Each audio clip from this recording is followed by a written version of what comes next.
vanquish lizards. Hi everyone. Welcome to part, let's call it part 3 of Accept 11. Let me know what the sound is like, please. I am still tweaking my setup. Once again, I'm away from home. I have a real, what's the term I'm looking for? I have MacGyvered a stream setup out of various items strewn about.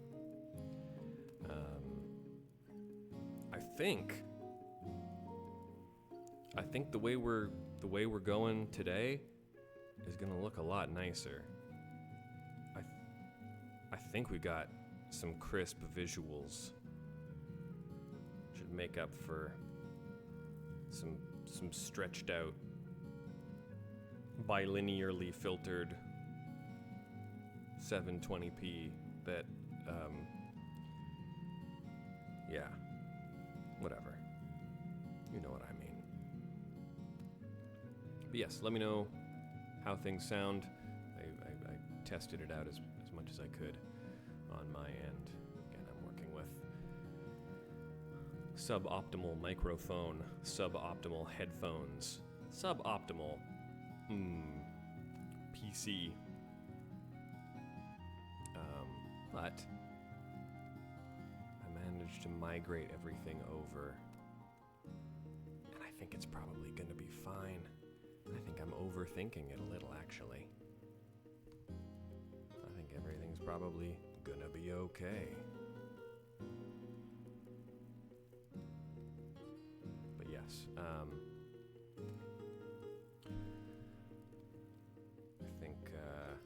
I think the problem I was having with my microphone last time was purely down to the USB cable, which is very, very frustrating.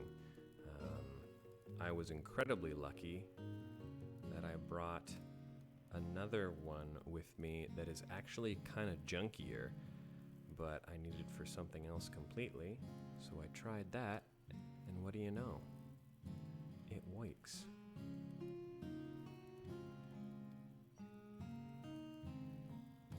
So that saved the stream today, truly. Because also I'm real broke. I can't just be out buying USB cables like some sort of Monopoly man.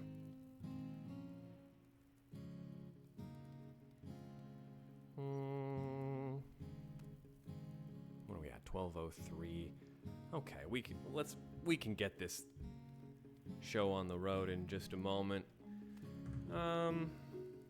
First off, how is everybody?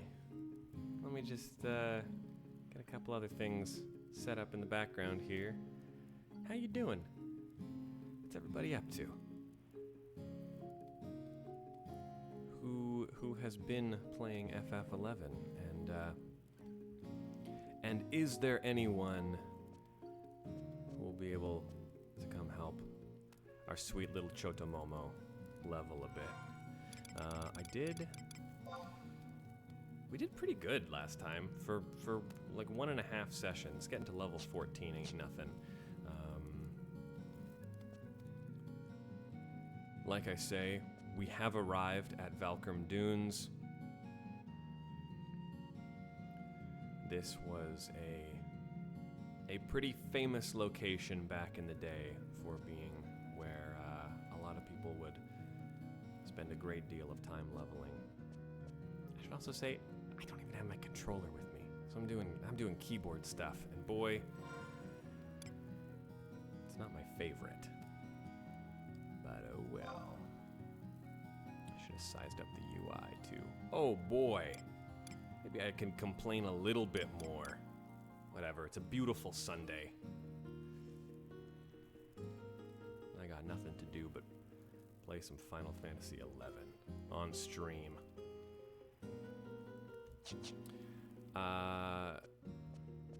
Quick primer for anyone who's just joining us. This is Except 11, a guided Charlian Dropouts community playthrough of Final Fantasy XI. This was made possible because of our Acts of the Blood God charity live stream that happened last month. We raised nearly $20,000 for Trans Lifeline. It was a massive success, and one of the goals was that I would do a fresh playthrough of Final Fantasy XI, and with the goal being that we would get as many people in the community to join us as possible. All the kinds of people who to this point have always said, yeah, I've played all the Final Fantasies, with a big asterisk that people just kind of assume exists. It's rough. There's a lot of best games in the series lists, or Final Fantasies ranked, and either FF11 isn't present, or they've just omitted it because people seem to think that the online ones, capital O's, maybe aren't as worthy of study. And I'm here to say that's a load of bull honky. Final Fantasy XI has more in common with the progenitor Final Fantasies than many of the Final Fantasies that have come out even before 11 or since. Not that is a quality judgment. Ain't no such thing as a bad Final Fantasy as far as I'm concerned. But if you want to see the natural evolution of a lot of concepts in early Final Fantasy, 11 is the place to be, man. 11 is the place to be.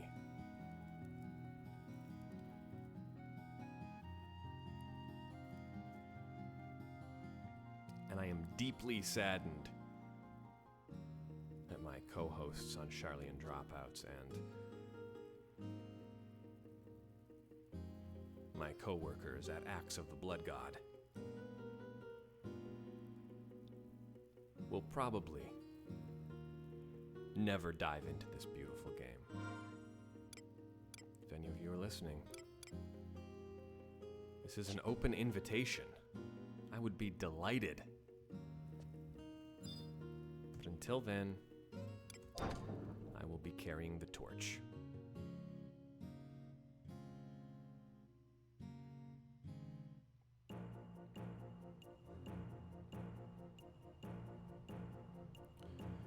All right, to catch people up, we are Chotomomo. We are a very precious Taru Red Mage. Chotomomo's got a lot going on. She just made it recently to the survival guide just outside of Valkurm Dunes. So what we are going to be doing today is getting a little bit of leveling done. I know we are behind on our main story missions for Bastok, but I'm gonna prioritize leveling just a little bit, because that's gonna make our lives a little bit easier.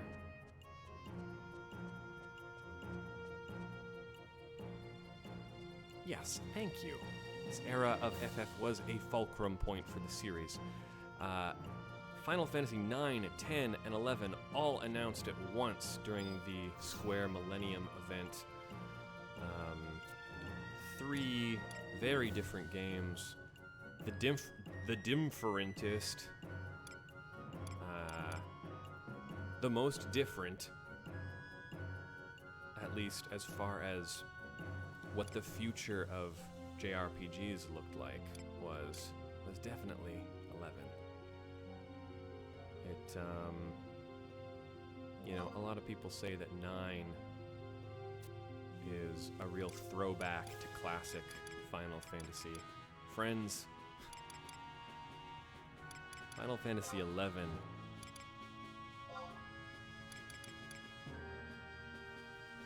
if Final Fantasy throwbacks were a drink, if they were a spirit, a hoppy IPA even, Final Fantasy 11 would drink 9 under the table.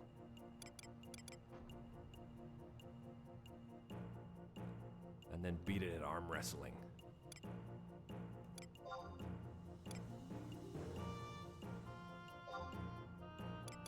And I love Final Fantasy IX.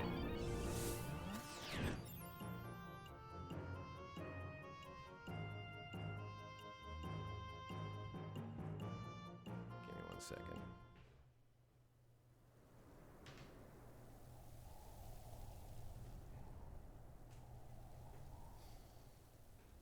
Oh, if you could see my setup.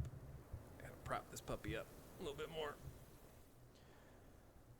Gonna develop a hunch. Okay. Look, we are at a point now where I feel very comfortable inviting folks out for a hand. So, if anyone happens to be playing and you do want to make your way to Valkurm Dunes, I ain't gonna say no. Also, if you're playing and you want me to swing by, let me know where you are. I got survival guides to pick up. I got home points to pick up. I am happy to go for the walk to Juno. Chotomomo has got to get her steps in. Also, if you're watching and live on stream and you would like an invite to our link shell, please don't hesitate to reach out.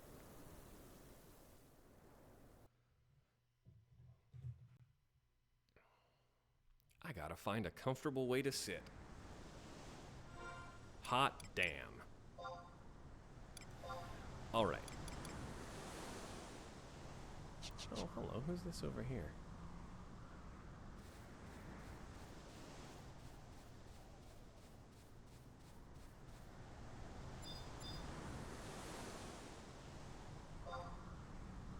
Hello. It's me, Chotomomo. Who we got trust-wise? Vana'diel. I'm never gonna say no to Lion. I believe we get her from the login bonus, I think. That's good, I'm glad.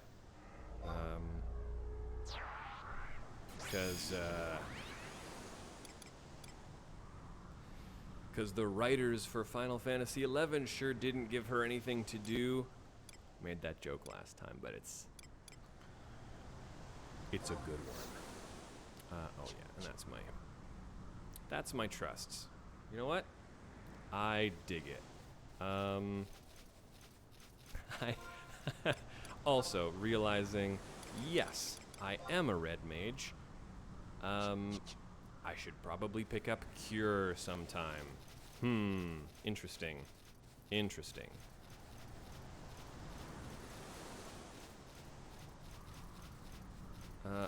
Boy, I would also love if the camera didn't default to being right in the back of Vana'diel's head. Let's see. Let's just see how this is gonna go.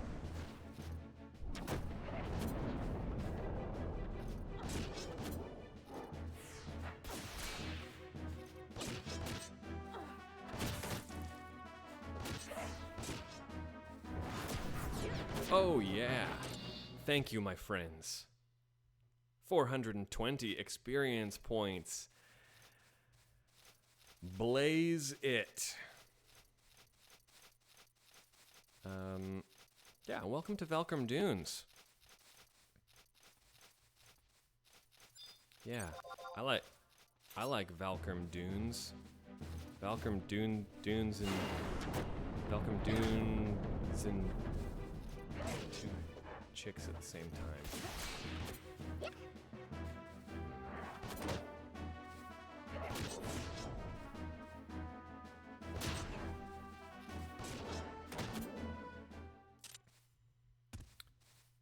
Yeah, we're just gonna make our way through here. I don't want to aggro too much stuff at a time, but also maybe we'll be okay. Again, I am wearing level 1 gear, so this is not optimal. But I just want to get us to a place where we can throw some sparks at something worthwhile. And our trusts are going to take care of a fair bit. Oh yeah, I'm gonna get plenty of levels, plenty quick. That's one thing too, especially early on. Stuff is gonna drop treasure chests. You do have to play that little guessing mini game to figure it out. This early on, it's really not hard. You don't have to worry about it. If you keep playing, you're gonna have plenty of opportunities. Level 15. You're gonna have plenty of opportunities to play chest opening mini games in Abyssia. Let me tell you.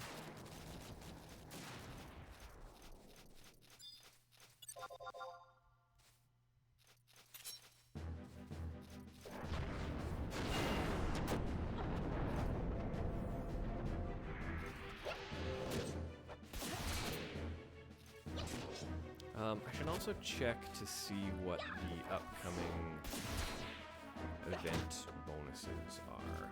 Every month, sort of rotate in and out some interesting,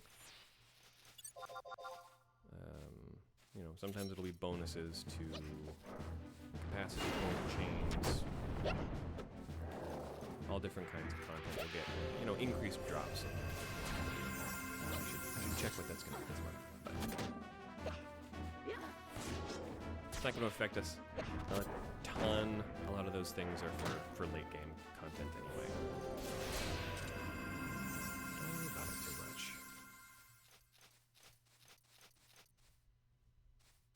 I should put experience gained in my other window. I think I haven't optimized these windows yet. Yes, so this, look, I find this relaxing. I don't mind early game going out for a little bit and just killing some stuff to get some levels. I think it's plenty fun.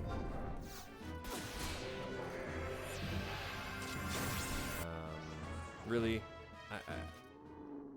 I could be picking up some spells, but honestly, auto attack and my very, very good trusts are gonna be good enough for now. Again, I'm gonna be mostly taking the critical path when we get into the swing of doing story missions, but I'm also not in a rush. I'm not going to be optimizing too much. There are people that can do that.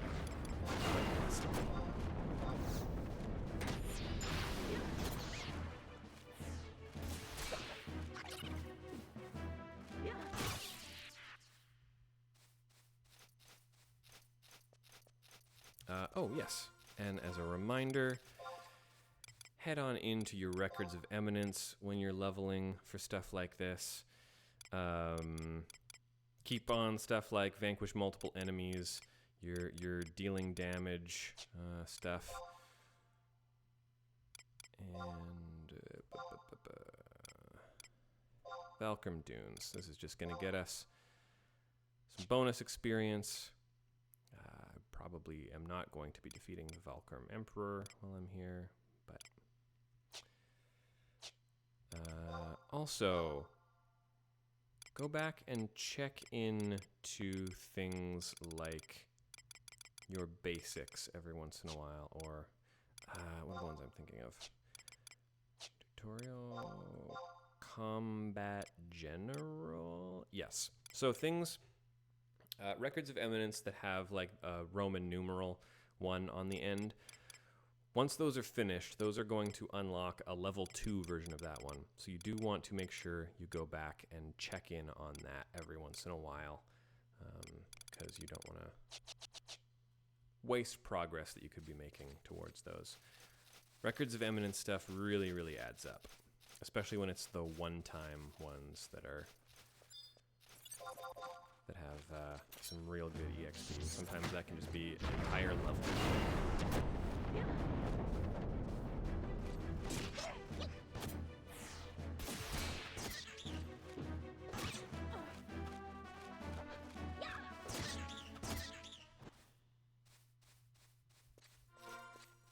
I found a sandbat fang on the sandbats.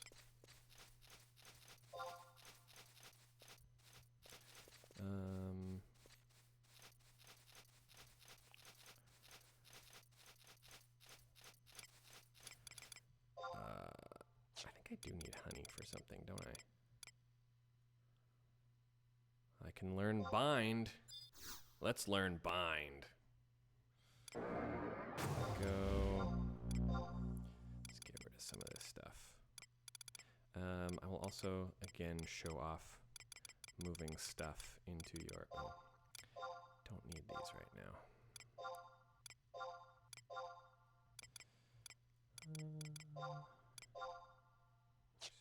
Oops. Get back here. Yeah.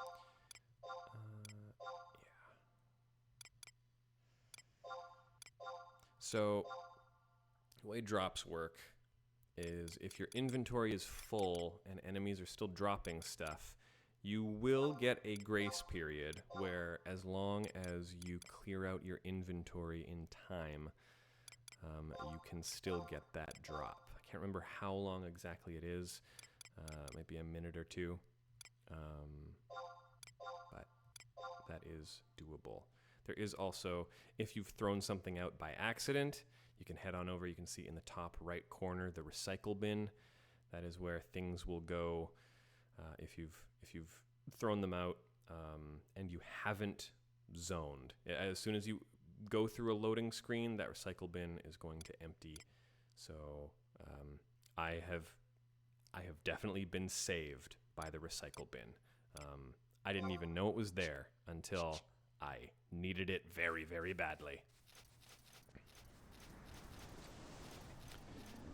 Yeah, that's the problem with being a artist as well. The camera is naturally a little bit lower.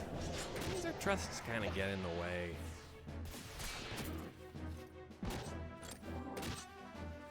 I'm walking here.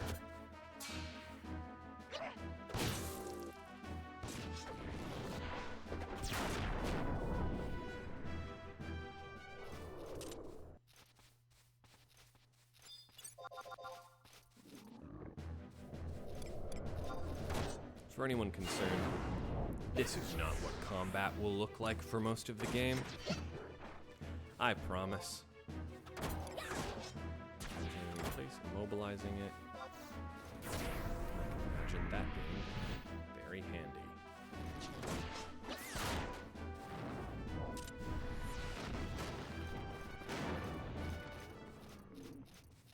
Whole bunch of people leveling out here.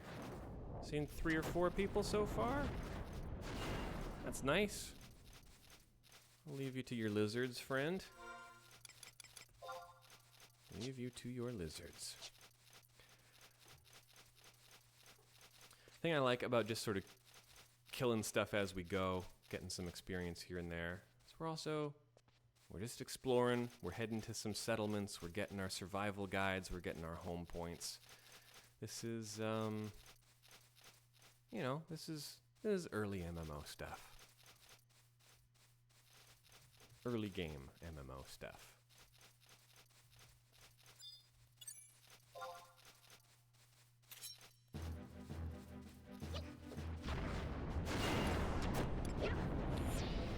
Yeah, Johto Momo's doing, you know, 0 damage, 1 damage, missing. The girl's trying her best. God bless her.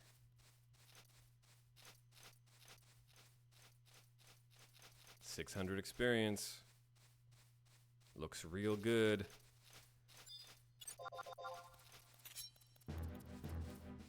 I think we're gonna spend a bit of time beating up some crabs.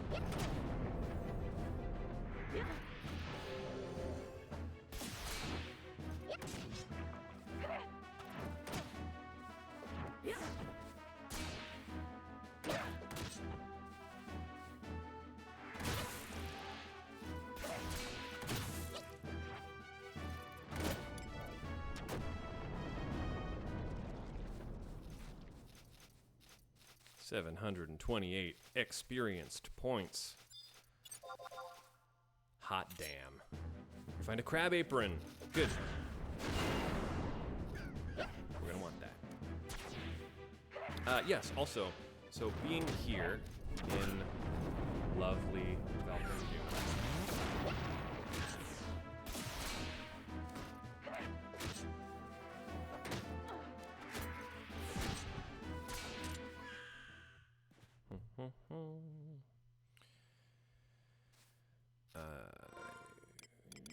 Yes, well, let's just say don't need a sheep tooth.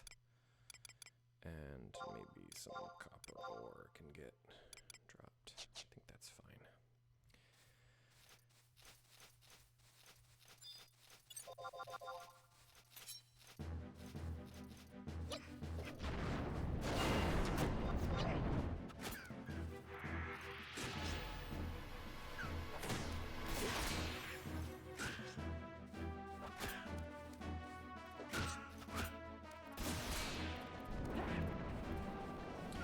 So, there are a couple things that you are going to want if you do decide to come level in Valkurm Dunes, which I obviously highly recommend.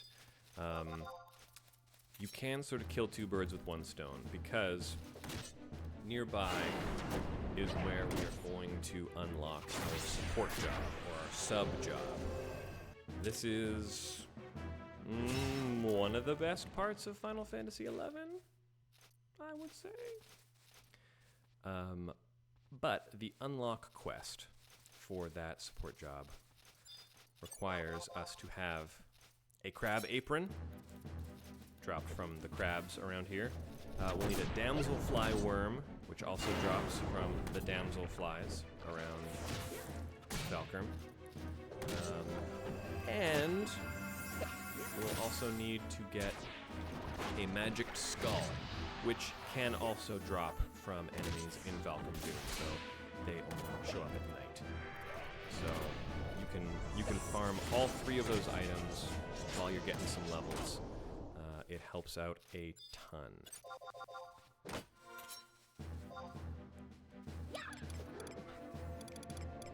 Now, it is also important to note that I believe all 3 of those items, so damselfly worm, magic skull, and crab apron, I believe they are all rare EX items. So,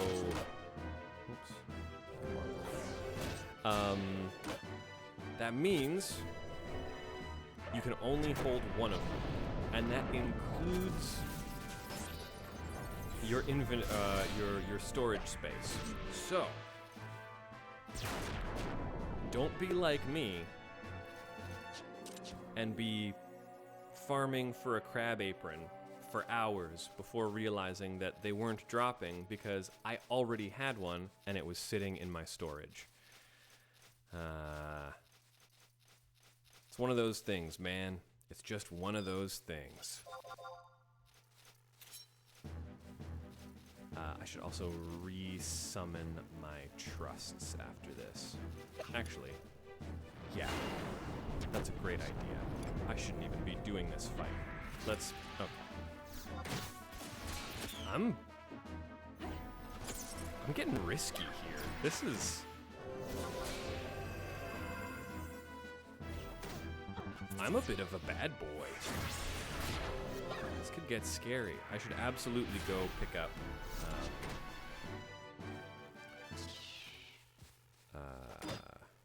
oh god. Oh god. No, target. Target the right thing. Target the right thing, please. Oh lord. So this is the problem with trusts. And maybe it'll get fixed someday. Maybe it won't. But they won't attack unless you are also attacking. Jeez, do anything? What am I doing? Got just like...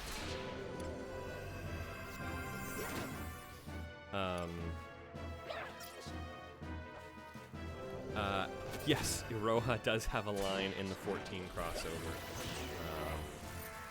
reminiscing about fighting crabs in the dunes. There's a section where you fight crabs in Costa del Sol, and it's very lovely. It's very sweet. That her little bit of reminiscing at the end of that quest line did bring a tear to my eye. Anyway, yes, don't be like me. When you get to an area, don't just start fighting things. Make your way to a survival guide or a home point. Be smart. Also, this is beautiful, but gosh, I wish we could extend the draw distances. I know you can in third-party tools that I will not be discussing. But it would be really lovely if we could just get a slightly more verisimilitudinous look at the topography of our environs. Here we got another leveling friend.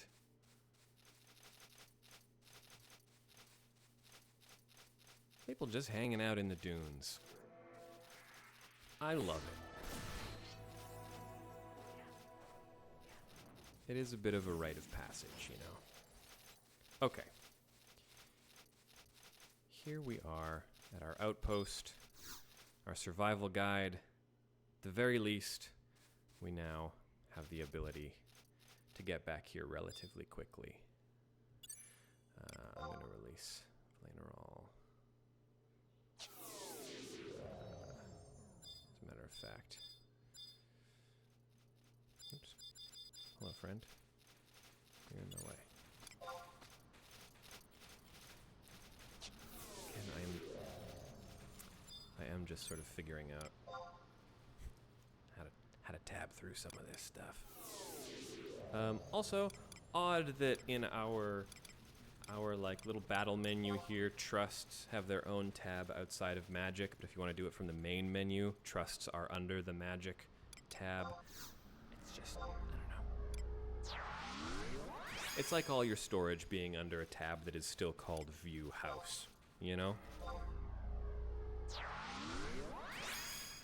We work through it. We figure it out.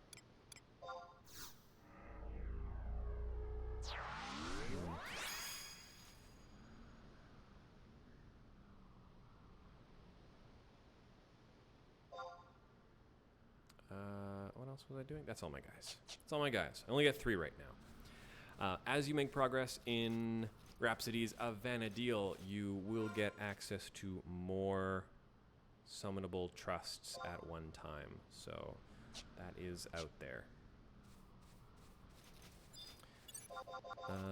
Yeah, I think...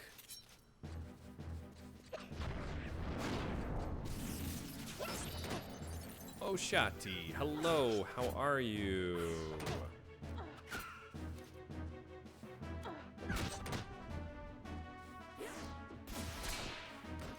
welcome. Thank you for swinging by.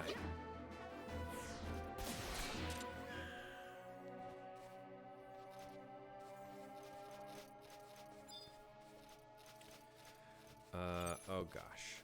Okay. I have to remember.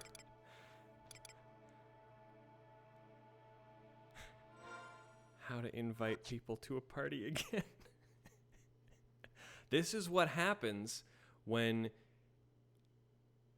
you make your game so solo friendly. No one remembers how to do anything.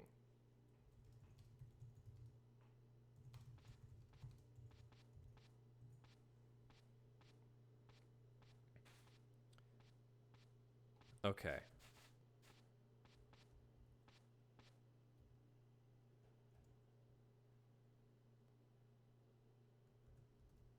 Is that gonna work?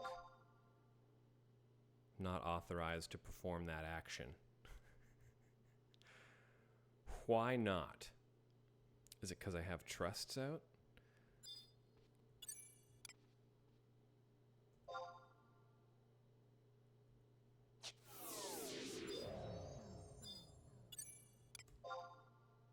See.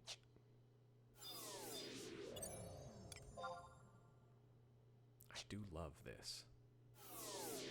Ah, yes, you can see my wind crystals have been lost. Okay, PCMD? Shadi? That work?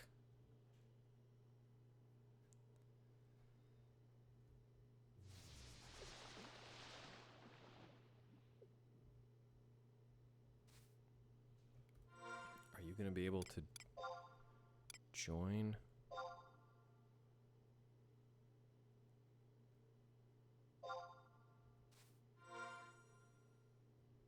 Hey, there we go.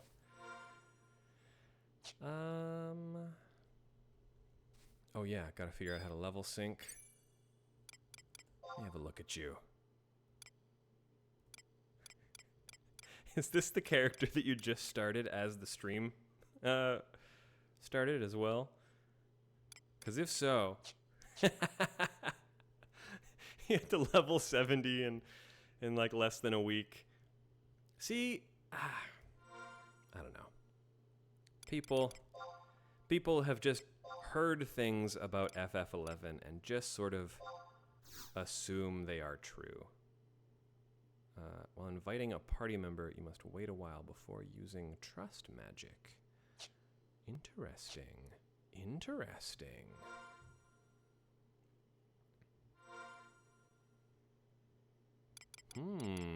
Very interesting. Yes, how does level sync work? I believe in the party menu. Yes, so you can go down to level sync, synchronize the levels of all characters in a party to match that of a designated party member. So it means you're not going to get, penalties for having someone who's normally level 99 when you're trying to level a character like Chotomomo. Okay, how long do I have to wait to summon a trust? Am I still technically inviting a party member?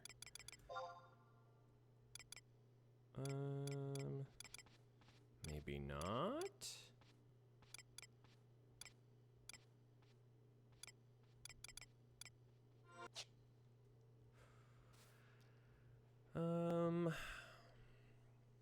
You must wait a while before using trust magic.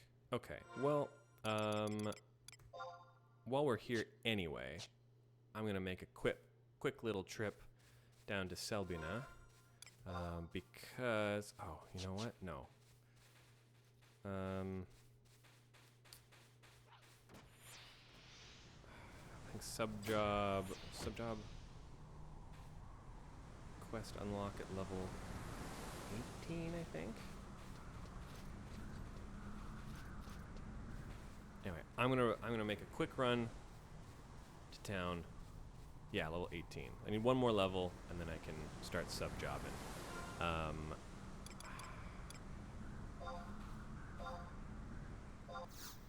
There we go. Yeah, interesting. I wonder what the deal is there.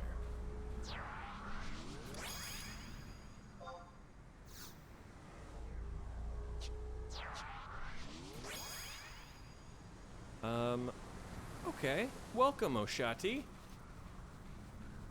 Let's... we should be able to find maybe some ghouls pretty soon.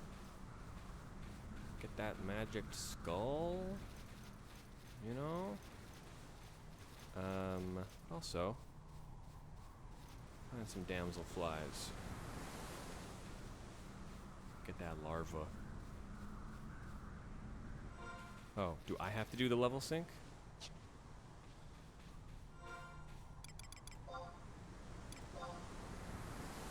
Yes. Please select the player to whom you would like to synchronize to your level. Oh. Oh, okay. Okay. Alright.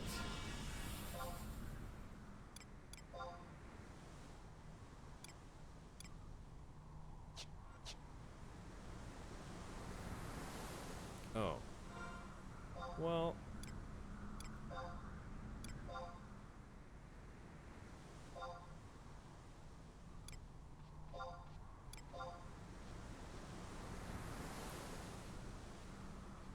Under a status which prevents synchronization. I guess being synced in the first place? Can I take it off with... Ooh, okay.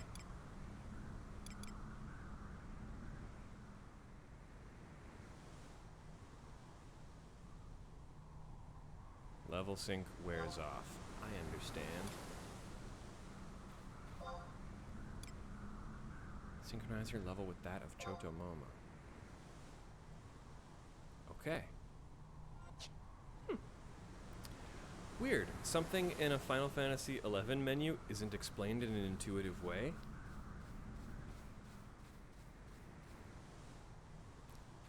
Seems odd.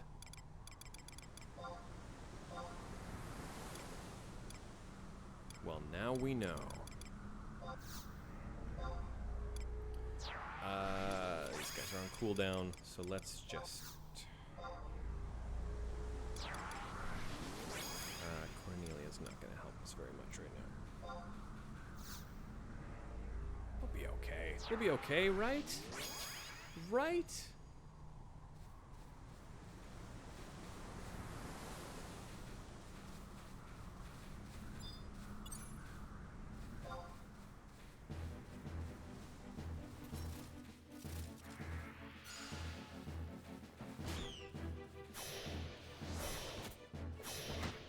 Oh yeah. Maybe not great.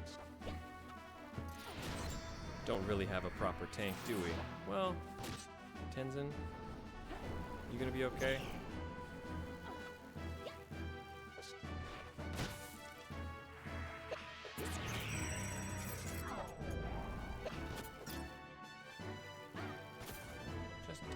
yeah.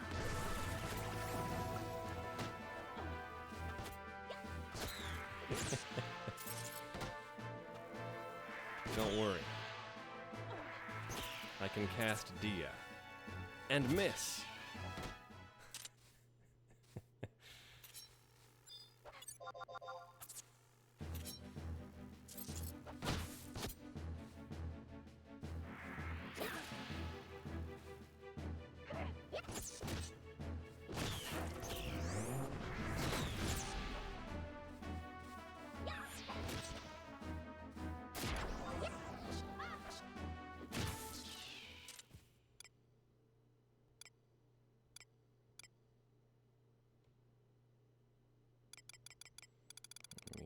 Some stuff so I'm not missing out on my worm. Sandbat, fangs, get out of here.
pass our proper... I think we need to have...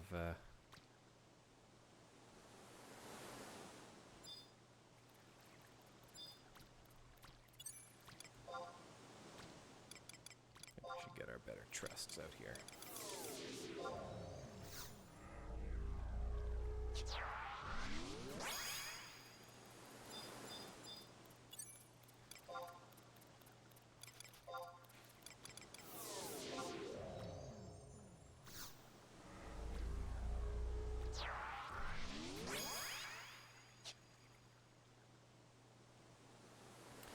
Does the hairpin still drop out here? It sure does. You betcha.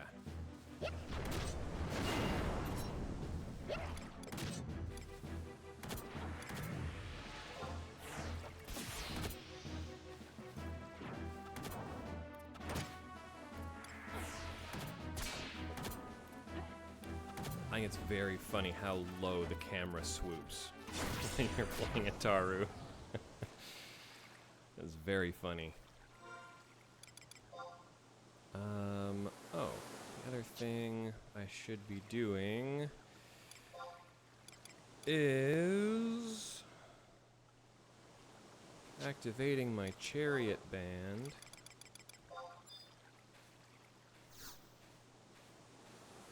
EXP bonus.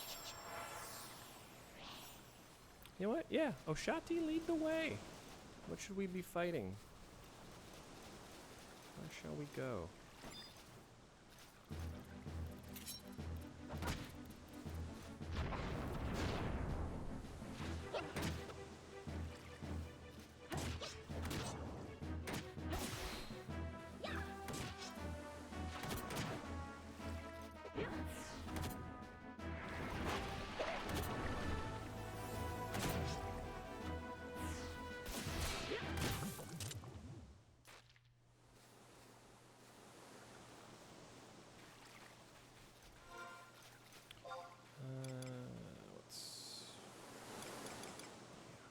Okay, we're doing okay.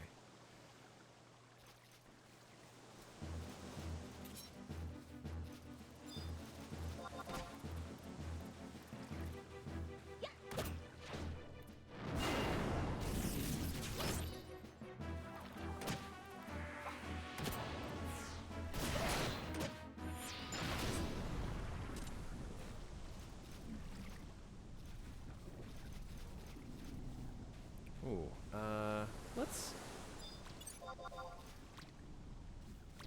I'm not gonna say no to beating up a leech.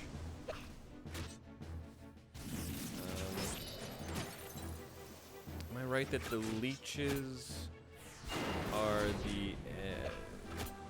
any kind of leech, beating up any kind of leech, has a chance of dropping a Carbuncle's Ruby.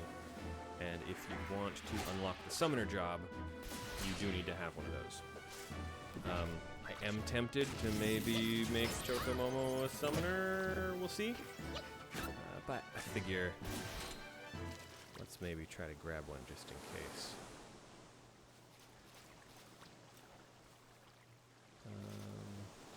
Also, whereabouts can we get,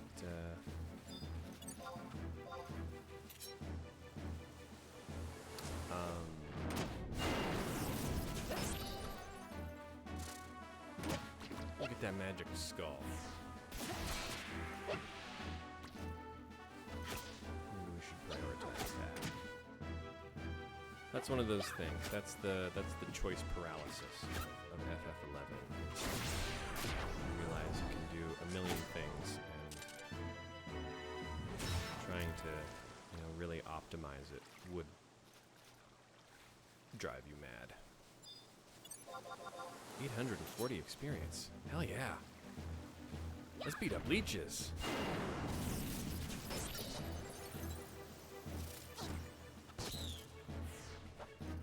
There's a ghoul nearby.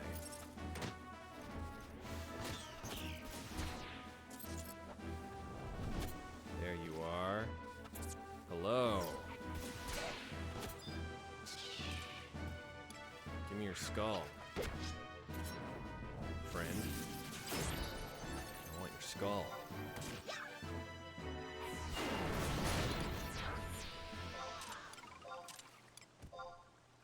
Oh yeah.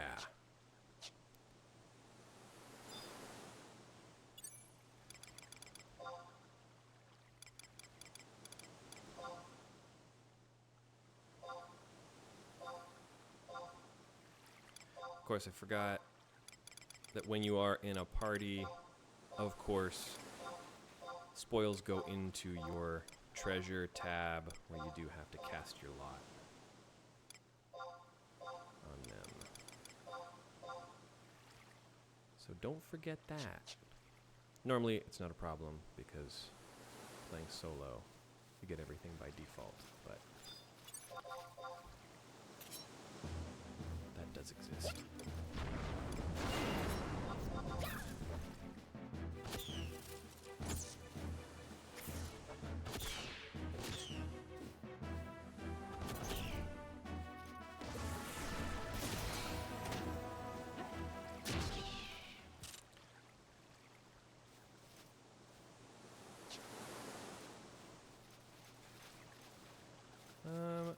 If I were more leeches, where do you think I'd be? I'm happy to kill stuff until we get a ruby, and then I'm gonna hop over to Selbina and unlock sub-jobs. Oasis. Oasis.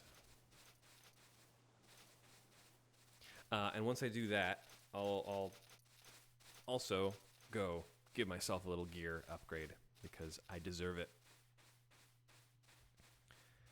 And I think we've probably been getting some okay sparks.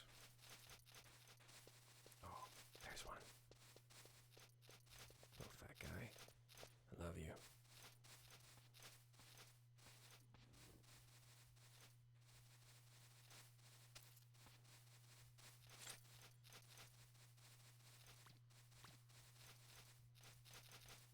Yeah.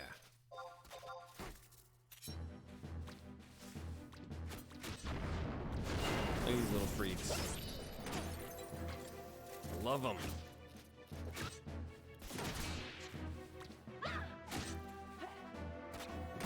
Weird little mouths.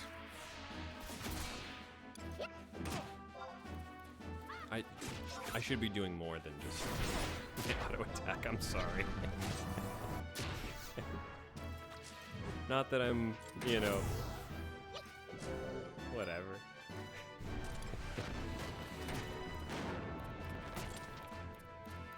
Yes, Goblin.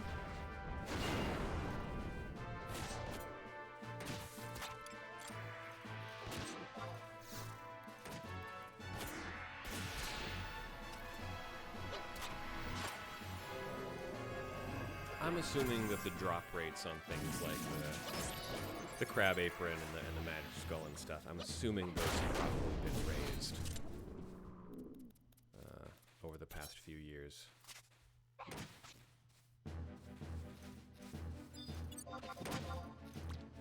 They drop pretty easy. Oops. I'm gonna have to re-summon.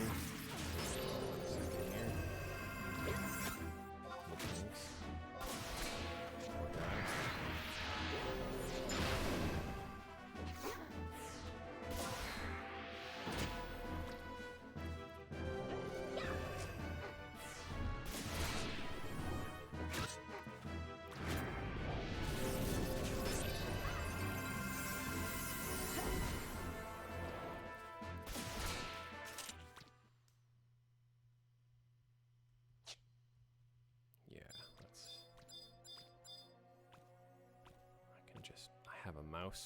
I can click you.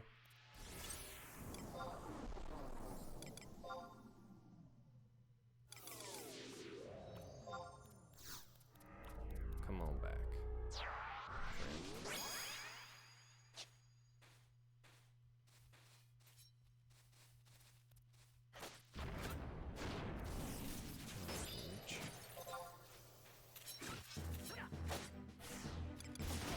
We haven't had a drop that I...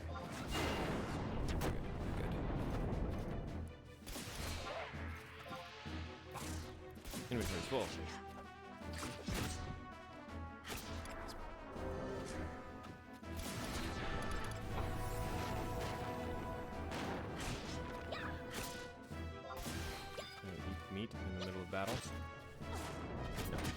Suppose I cannot.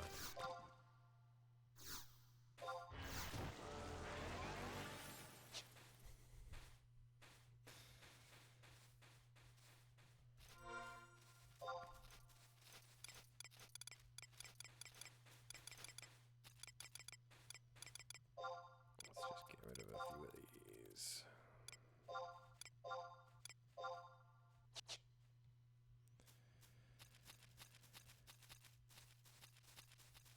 Where have you gone?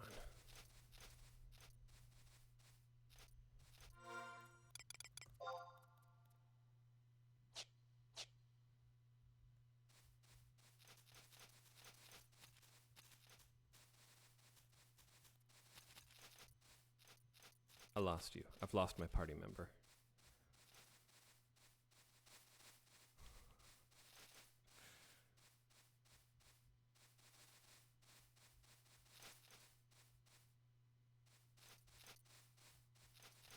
Trying to find a leech to pull.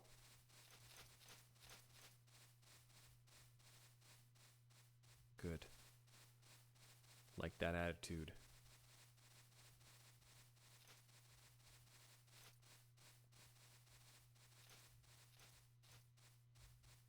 You will do well as a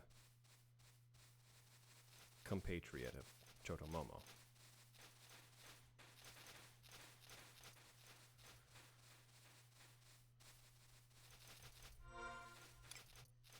Oh yeah, level 19. All right.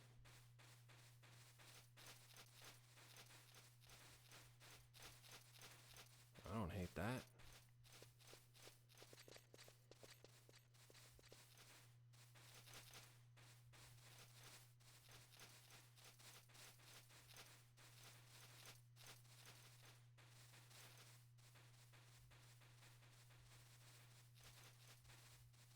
Where's that guy? We saw a guy down here.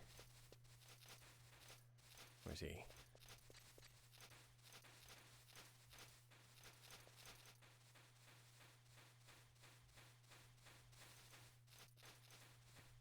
Oh, I see you. I see you. Come here. Get over here, little buddy.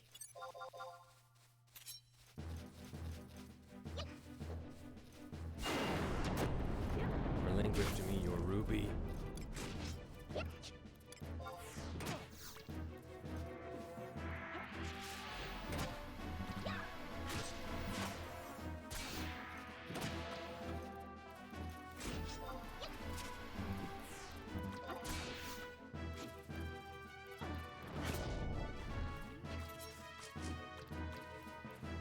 Want that ruby.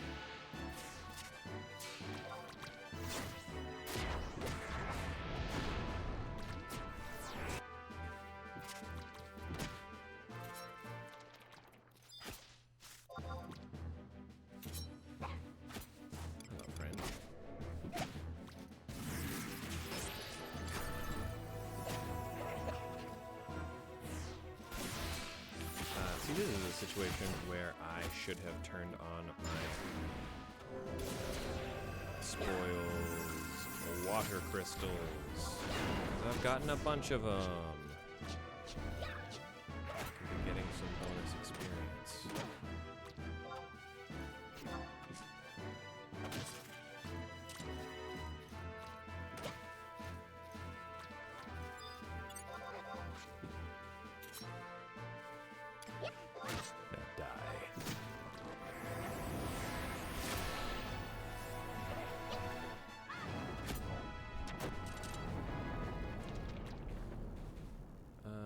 When we get to a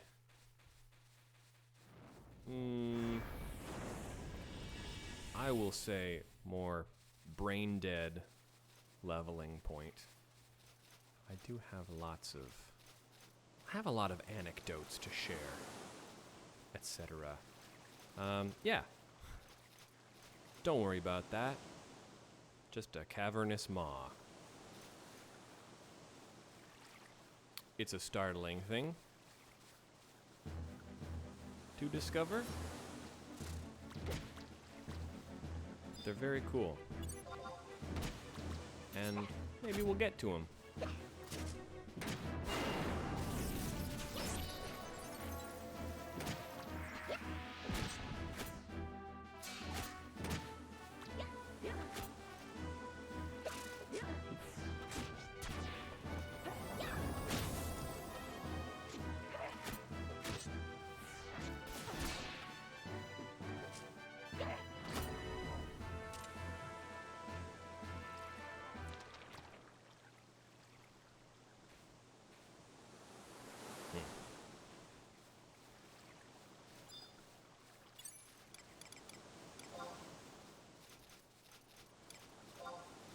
That ruby.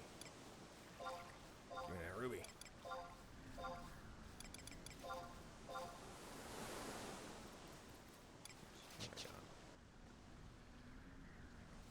I've wandered off. I was menuing and I've wandered off.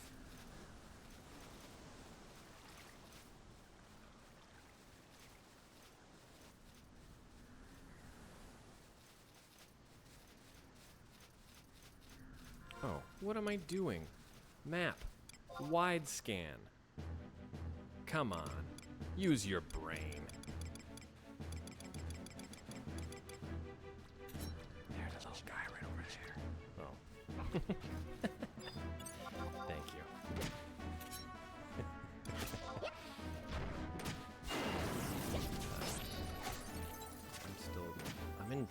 I'm in dancer brain too. I got dancer brain right now.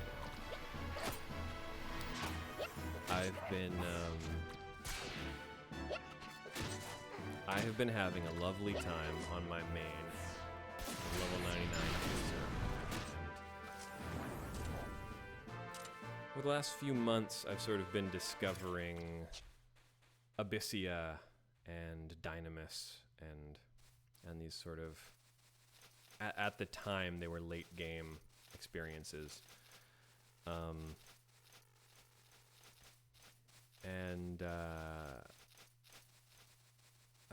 I'm going into them with very specific goals in mind, because a lot of them are good for getting your Empyrean armor and your Relic armor, which are very they are the job armor for 11, and I mostly want them for glamour purposes. Who knows? Maybe I'll upgrade them, because unlike 14, a lot of weapons and a lot of armor become upgradable and are designed to still be relevant.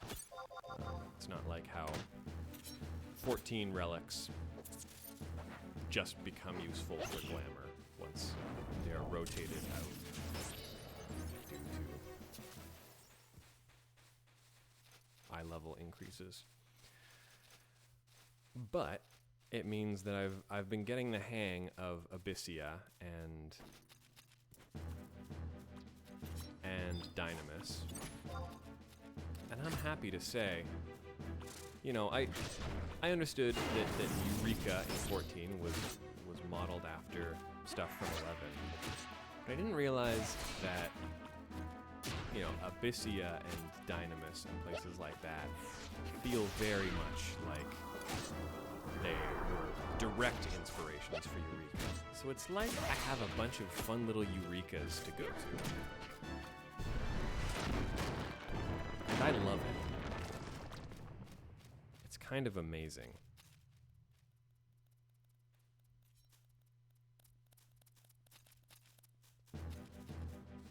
I especially enjoy Abyssia. Dynamis is going well, and I'm making progress, and I think maybe some of the story stuff that gets addressed will be okay. And you know, Abyssia doesn't have the strongest story in the world, but I know where the story of Abyssia goes, and I'm kind of interested in seeing if the writing is any good, because it's very cool. Hello, Toko? Talk? And a weird face? Toko? Toko. Taru forever, absolutely. I'm very pleased that that we went with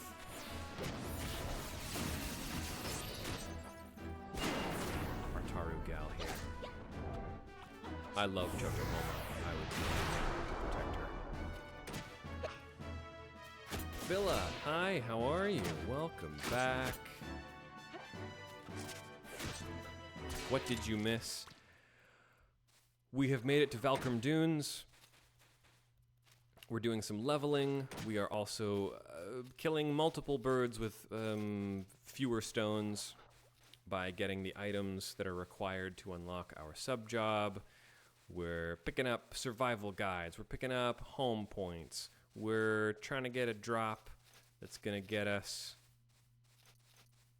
the ability to unlock Summoner if we so desire. Yeah, a lot going on in Valkurm. You can accomplish a lot here. I also haven't been looking at how much experience this is getting. I'm level 20. That's nice. We could maybe take a boat. We could, yeah. If there's someone for us to visit, perhaps. Otherwise, I might just save it for later. Boat's pretty special. But yeah, that's maybe something we could do. 435 experience. I'm not gonna say no to that. I'm not gonna kick 400 and whatever. I'm not gonna kick 550 experience out of bed in the morning. You know what I mean? Again, this is...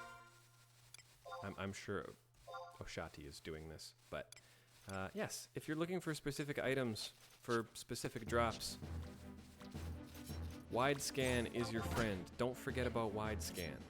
I try not to, but sometimes it's hard.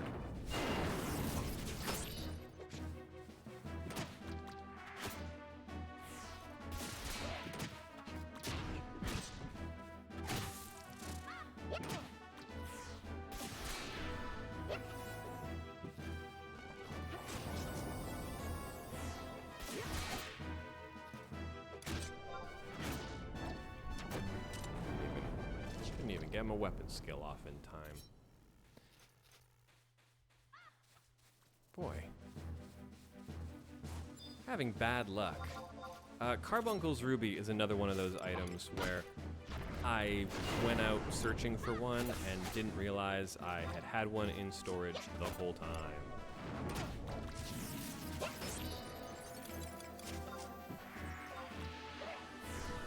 Ooh, Gust Slash. There we go. Got a new weapon skill. That feels good.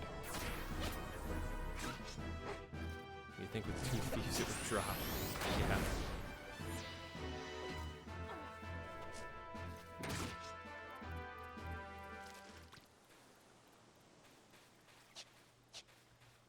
Let me... I'm gonna resummon Shantoto for sure. Again, once you've gained a few levels, it's a good idea to resummon your trusts, because then the level increase will be reflected on them as well. Sure, let's resummon Lion too.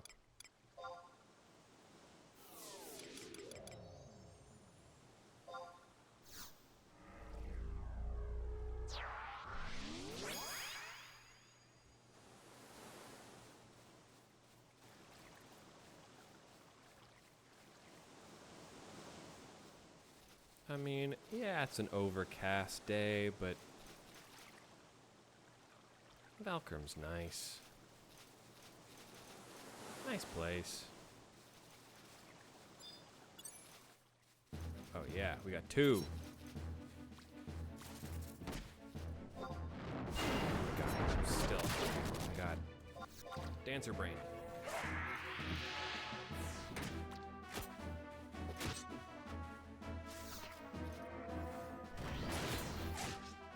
Again, thanks everybody for coming out. We are casually making our way through Final Fantasy XI.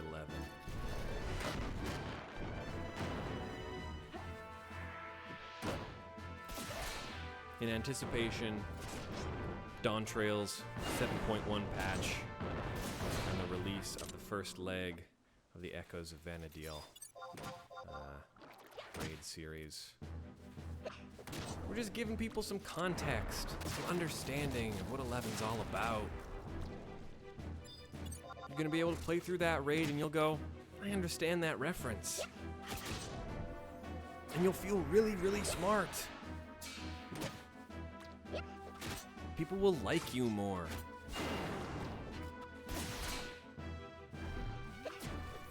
Everyone thinks it's attractive when people laugh at the right jokes.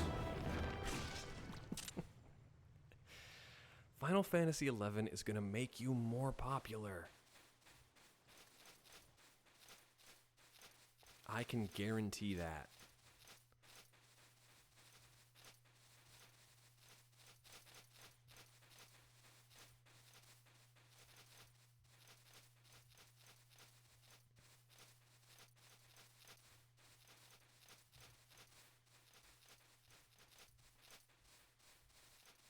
I can't believe this thing has not dropped yet. Video games. Will they ever change? Again, dancer brain, dancer brain.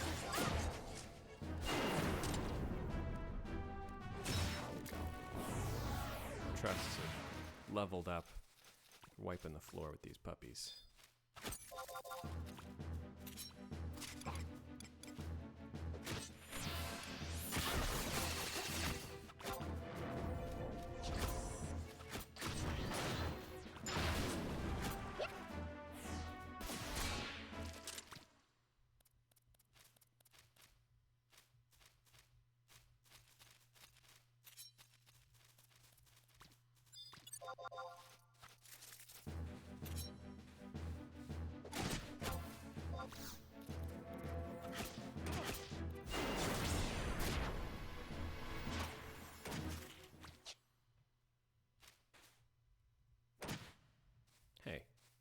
Hey, you. Got some nerve?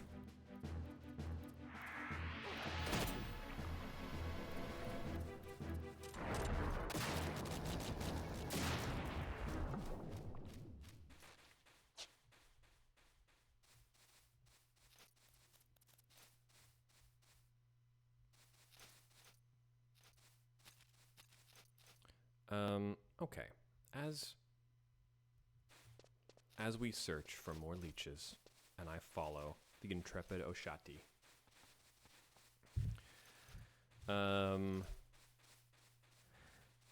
want to tell you all a little bit about my history with Final Fantasy XI. I was a Nintendo kid. But I was also a Nintendo kid who didn't know what RPGs were. I had a Super Nintendo. The N64 and PlayStation generation, and the Saturn generation, was a gap for me. I had a Super Nintendo, and then I didn't get another home console until GameCube. So, I would go over to Neil's house. Or Matt's house. And they had Final Fantasy on the PlayStation. Now, I knew there was Final Fantasy on Super Nintendo, and I knew it didn't look like that, but I still kind of wanted it.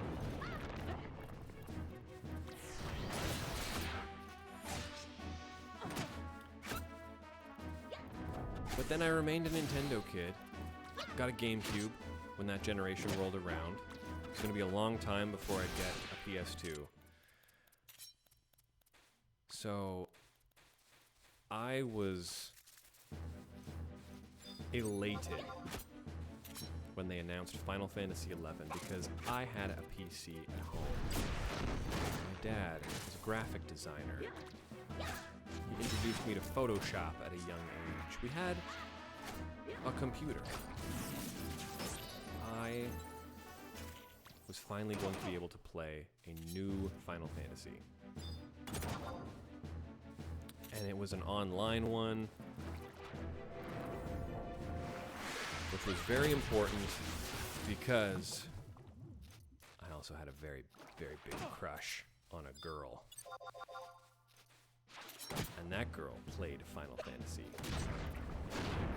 Not only did she play Final Fantasy, she played Final Fantasy 11 a lot. Knowing that I could go home from school where I was constantly sighing in her direction in social studies class, knowing that I could then go home and sigh in her digital direction in digital space as well. My God, what a treat.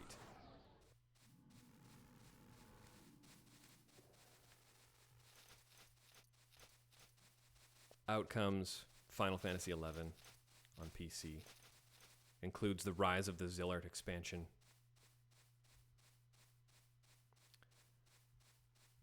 I don't know how online games work. I'm, 13? A kid in my math class tells me that he'll sell me his copy of Final Fantasy XI for PC. I don't realize that's not how online games work. I buy it off of him for $50.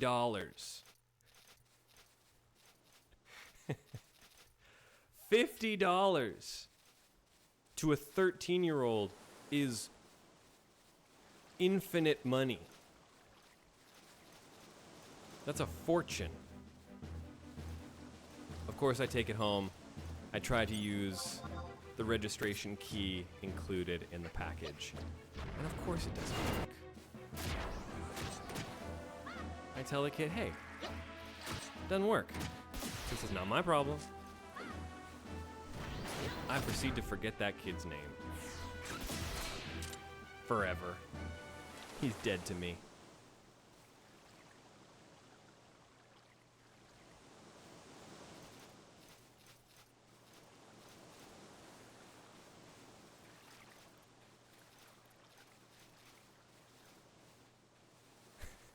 My first MMO experience was an RMT scam.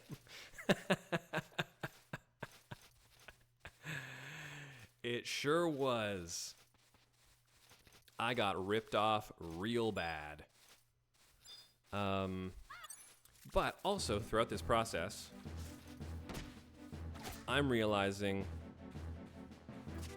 oh man, I'm looking at minimum requirements for Final Fantasy XI, and I'm realizing that we don't have a graphics card that is good enough to support it.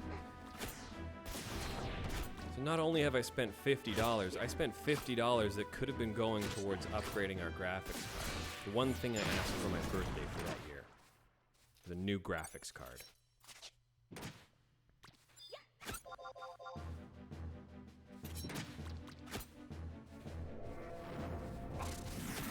Who's screaming right now? Oh, I'm not a blood god voice. Well, I'm sometimes a blood god voice. It's your old pal Victor from the Edit Bay.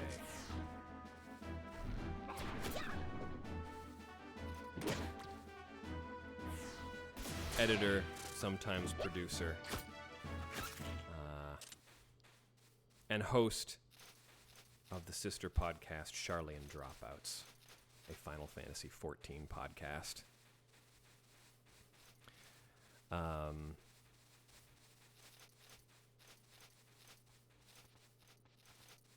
Yeah. I don't remember the last time I chimed in. Must have been pretty recently.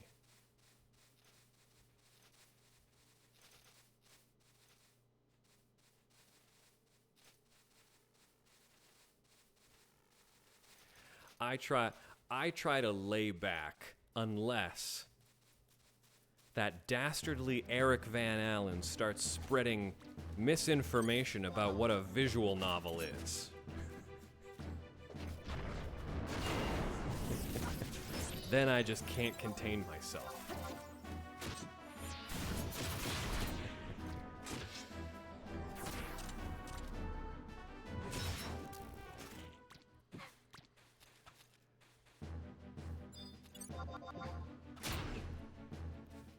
So, for my birthday that year, I asked for a very specific graphics card.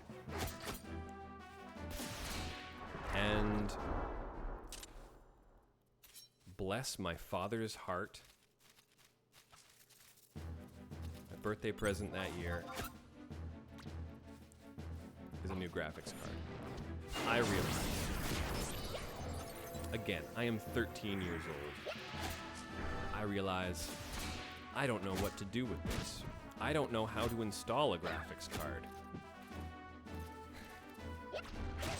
And I think the thought of asking my dad for something for my birthday that I don't even know how to use was some kind of anxiety trigger for me. And I just decided, well, I can't ask my father. I don't even know how to look it up. What do I even type into Alta Vista to figure out how to install a graphics card? I don't want to mess with the computer and break it. This is what my dad uses for work, and I am far too embarrassed to ask. So I just left it. I just suffered in silence. I installed Play Online. Believe you me, I started an account. I had an email. I played so much Tetramaster. I would just open Play Online to listen to it because I loved it. Every once in a while, I'd try to boot up Final Fantasy XI in the hopes that maybe this time it would decide my computer's good enough.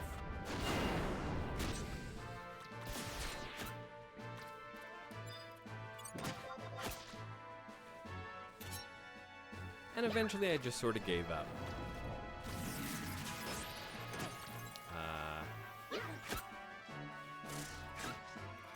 I don't know why I just sort of gave up. I would draw comics about Final Fantasy XI. I had looked at all the character creator options, and I had made my character in my head. It was a Hume Black Mage with the blonde Tidus-like hairstyle.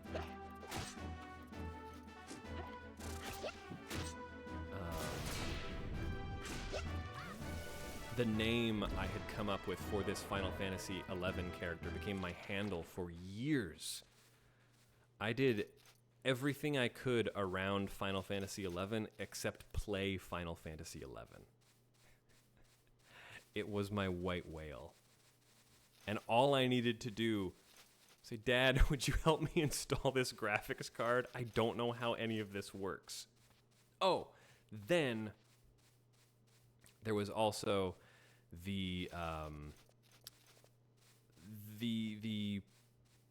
fact that there was a monthly subscription. I knew that was going to be a really hard sell for my parents. So I think I just sort of avoided it. I just didn't want to have any of these conversations.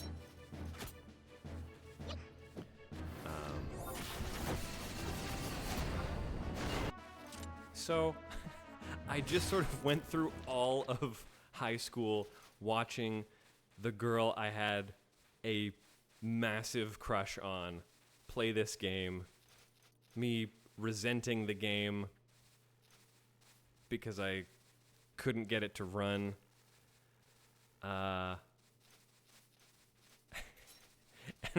watching her play the game online with a bunch of other boys who also had crushes on her. And I just sort of seethed and stewed in that for a few years. You know how it is. I recently got re-obsessed with 11 again. convinced a couple friends to join too after us all not playing since '03. Welcome back. Much has changed. And some things remain the same. Yeah, so back in about 2015, when I was getting really into 14, I thought I want to take another stab at getting into 11. And again, a bunch of technical things prohibited me from doing that. Then, COVID hit. 2020. I said, gosh darn it. I'm making this thing work.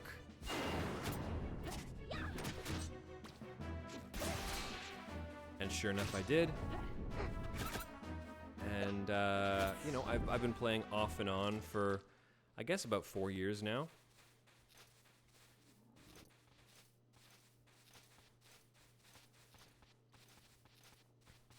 You know, I'd maybe be subscribed for a couple months, and then forget it, or take a break, or go back to 14, especially to keep up with the podcast stuff. Aaron, enjoying the stream. Thanks, Quicks. Appreciate you. I hope you're having fun. Pretty soon we'll all be able to party up and make some real progress, and I cannot wait. Uh-oh, this looks dangerous. I installed 11 on my computer, got everything ready to go. Asked my dad if we could have an online account. It was all Final Fantasy. It was a monthly subscription. He said, absolutely not. Yep, I had a feeling that's how those conversations were going to go, so I just didn't have to.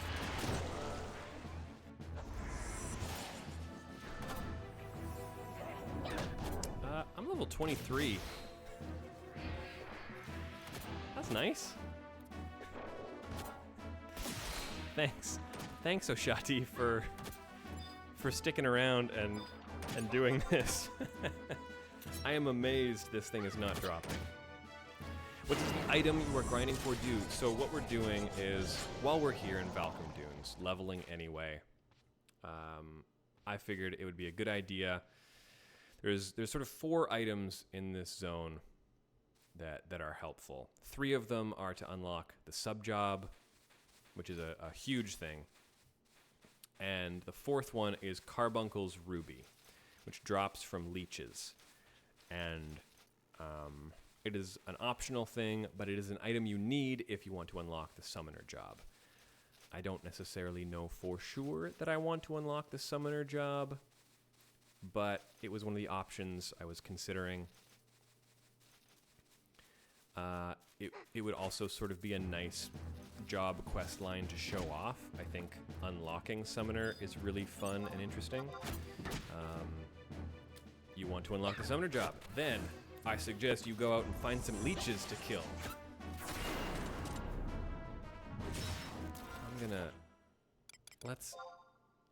Am I sure I don't have a Carbuncle's Ruby? I do not. Not even that I put one in storage somewhere.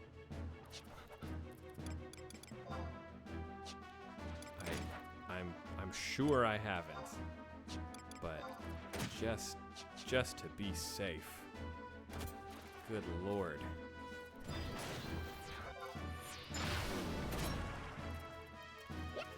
I've got a rare fire weather drop. Yes, I unlocked Summoner on my main recently. I got very, very, very lucky with weather.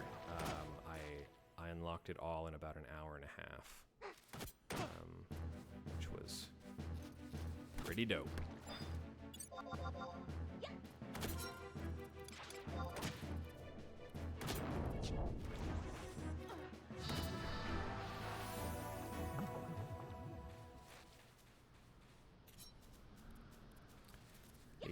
Leech. I've got a question. Oshati, do you have a Carbuncle's Ruby on you? And if you have one, would it possibly prevent leeches from dropping one? Is that real? I'm just thinking. Yeah, okay. Yeah.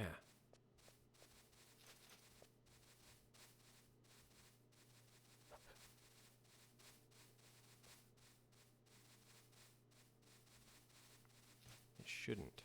Okay. Okay.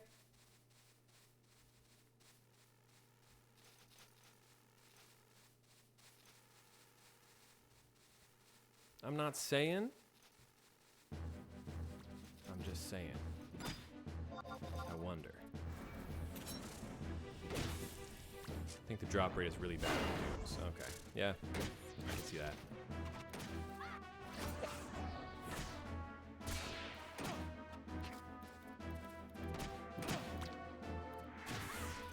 Again, I'm sorry. I'm really just auto-attacking.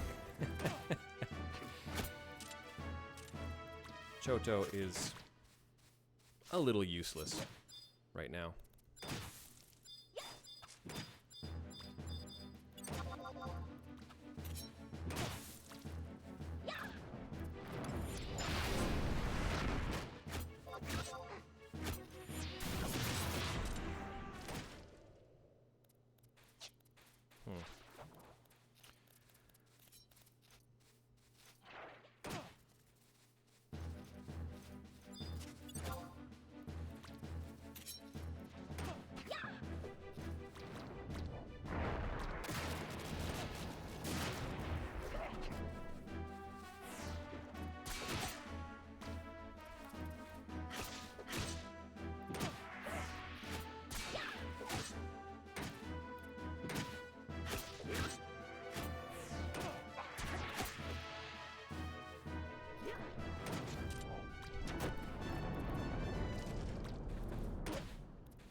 Some of these. I don't need to have vegetable seeds right now. Oh. Guess I should maybe equip something? I don't know.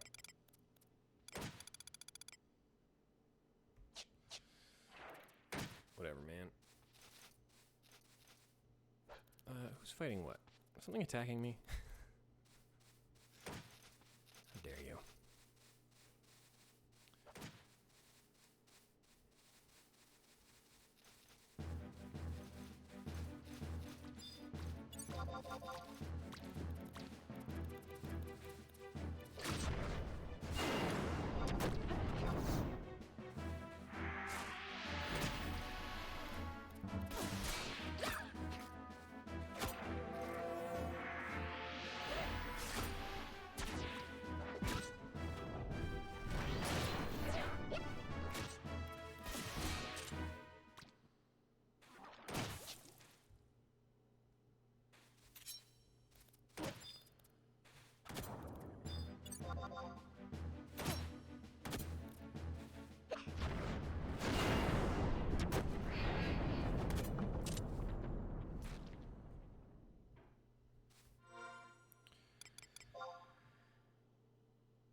You know what?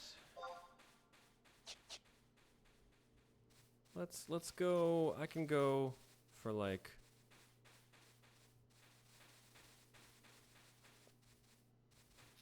let's do one more round, maybe get one more level. And then if we don't have it by then, I'm happy to head over to Selbina. Selbina? I always said Selbina. Selbina.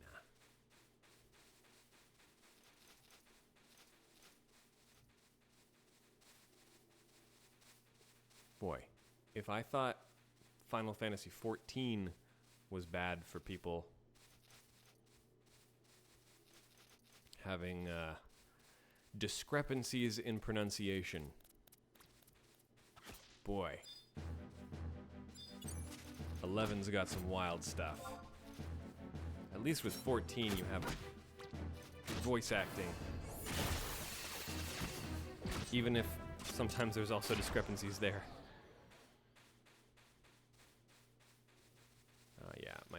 my experience has dropped off precipitously.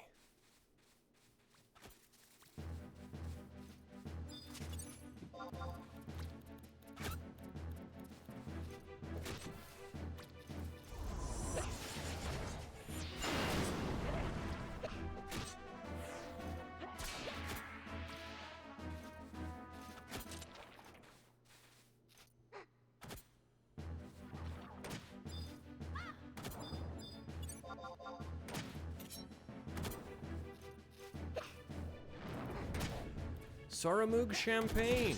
It should be easy. Soramug. Soramug. Soramug champagne.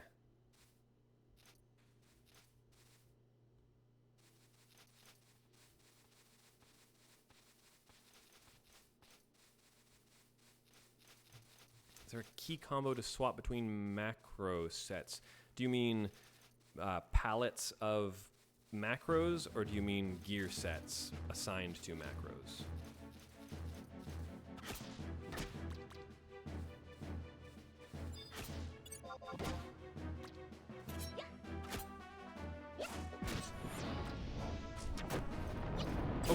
Okay, I will accept that there's Soramouge versus Soramug. But also, okay, here, no, I have a solution. I'm gonna be right back.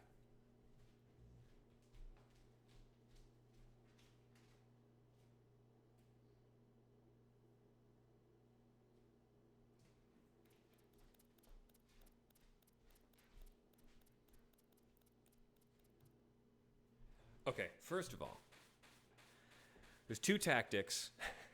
Sorry, Oshati, keep going. Try unsyncing. Oh yeah, that's a great idea. Let me do that. Yeah, of course. Yeah, it's not really worth the experience right now anyway. Okay. I'm just gonna be standing here for a sec, so you can kill stuff or whatever. Okay. My two tactics. So, there's a name I don't know how to pronounce. Two things to do. Figure out what the root language is, and figure out the phonemes of those languages. Figure it out. Obviously, there's a lot of French in 11 and 14. The other is very simple. You find how it is written in katakana. Because then, even if that doesn't necessarily reflect the language that inspired it, it will, at the very least, give you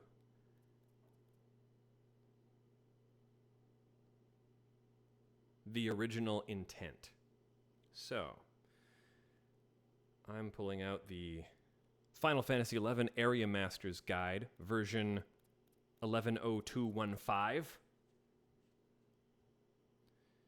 which is maybe one of my favorite books in the world.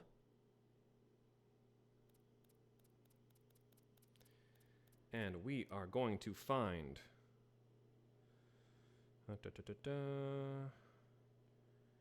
Whereabouts are we?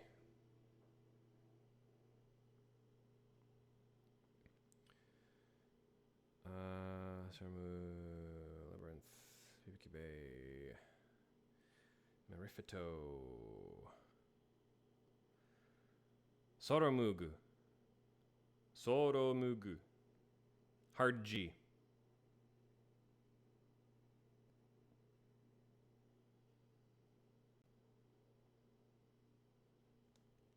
There we go.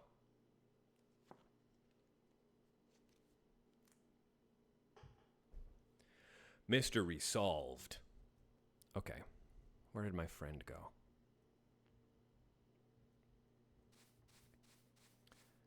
Yeah, it's like, I don't know, stuff like Merifato, Bosadine, Soramug.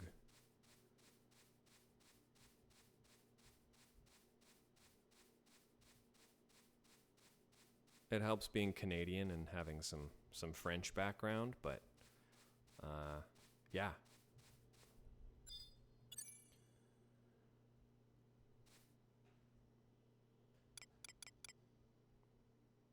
They don't drop the ruby in the dunes. Truly, we are living the Final Fantasy XI experience. Oh well. Oops. No, I'm getting chased. That's okay. I can probably make it to Selbina from here. There you go. They don't drop the ruby in the dunes. Could have looked that up. I assumed I was really smart. And you know what assuming does.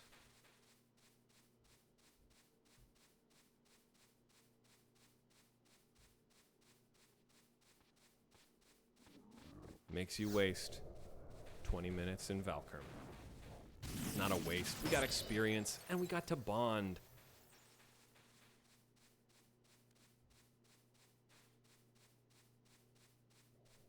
It makes content out of you and me. Yeah! Whatever. Got some levels. Life is good. I don't mind.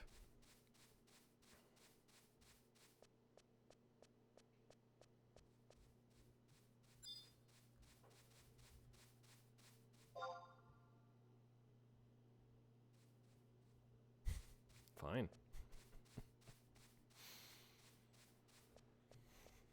Whatever. Just trying to be friendly.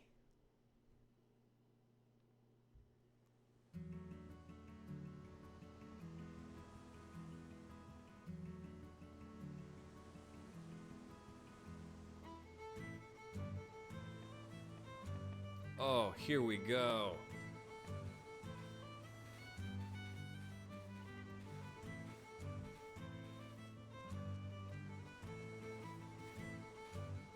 Welcome to Selbina.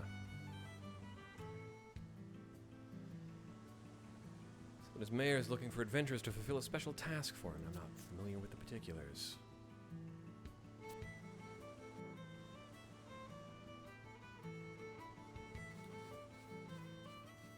Flandias.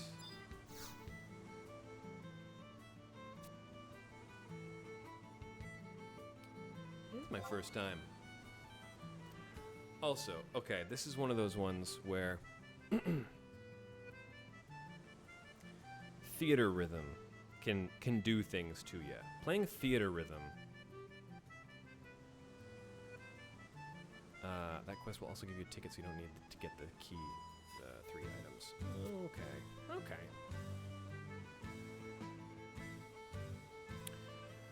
Drop down towards the shore, take the first stairway. Turn right, follow the wall, and there it will be. Oh, I love this. I don't want quest markers. Give me actual directions. This tune in theater rhythm, anytime I fire that puppy up, I think, man, I should just go play the video game.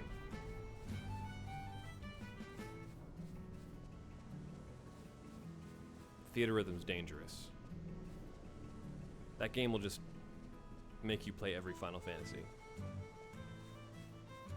Then you'll love it.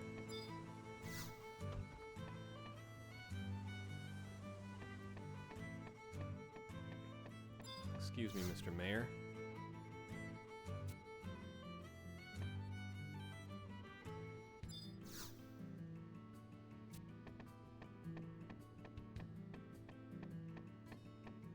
Excuse me.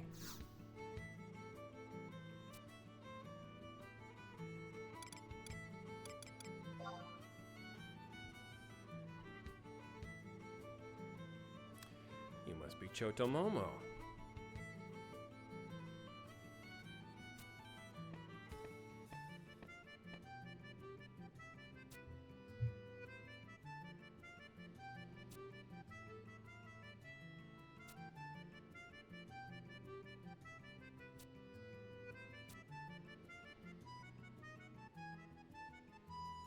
Clump of bee pollen.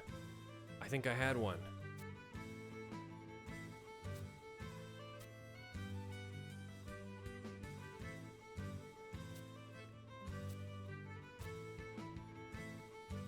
Okay, this is something we definitely want to do. Did I think I had some, and I threw it away, and I thought, I shouldn't have done that. I think I need bee pollen. Okay. That's okay, we can head to a crag.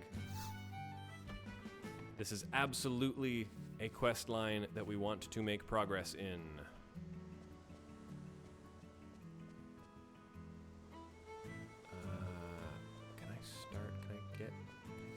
Get my sub job.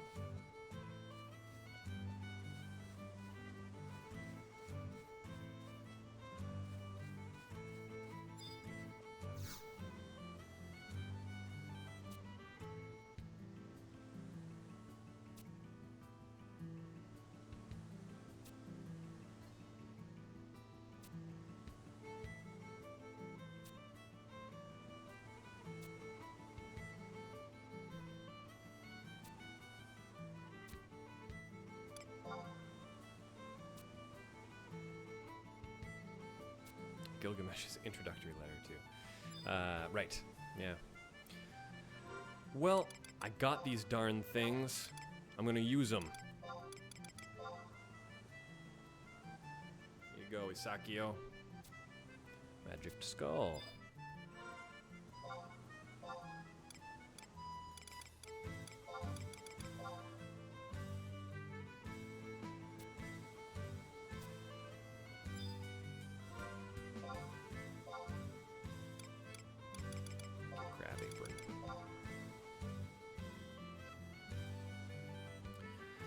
Okay, we're getting our support job, also known as our sub job.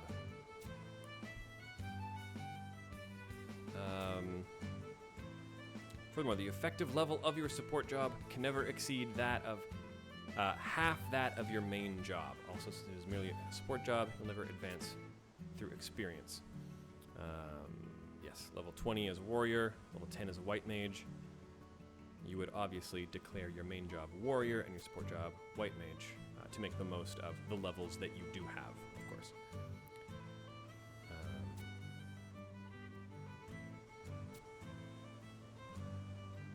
Since you would only have 10 levels of experience as a white mage, your potential as a warrior would be reduced to half of that of your main job.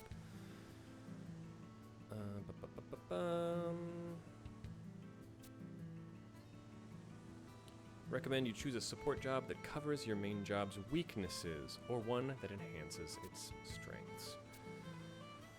I'm ready to go. Yes! Not that I have anything leveled to use as my support job, but this is huge. Sub jobs are awesome. I love this system. It's something I miss about cross-class skills and things like that in 14. Though, obviously with 14, there became a very rigid meta, and you just sort of had to follow it or have people get mad at you.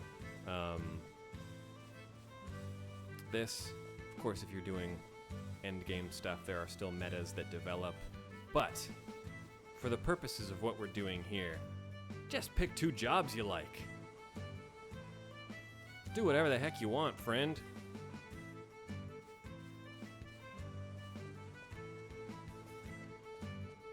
There are some that are better than others.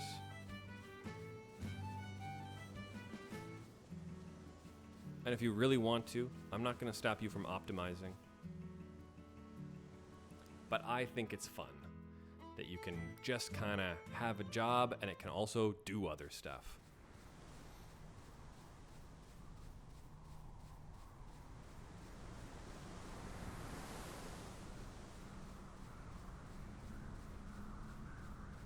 Maybe I'll just be a red mage summoner. I think that would be fun. Is it optimal? No. But it means I can be a red mage with Diablos fighting next to me. And that sounds sick.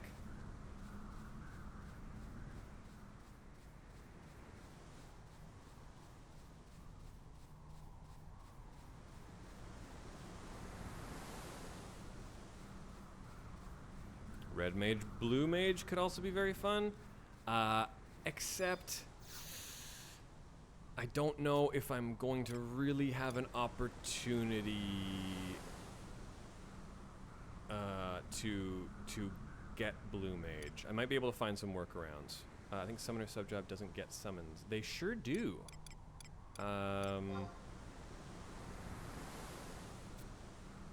I've been playing the incredibly bad combination of dancer and summoner. So my magic damage is terrible and my summon is basically useless.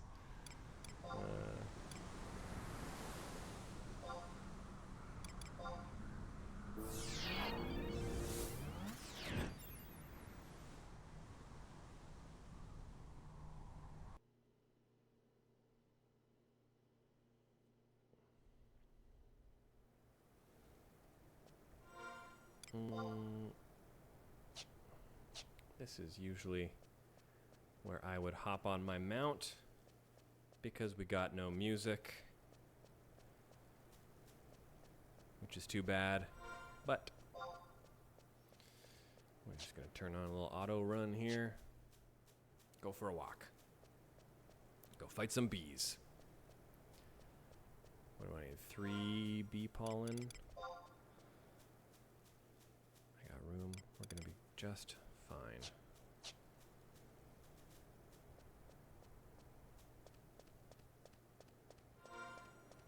I guess I should summon somebody to help me in case anything goes horribly wrong. I think these two will be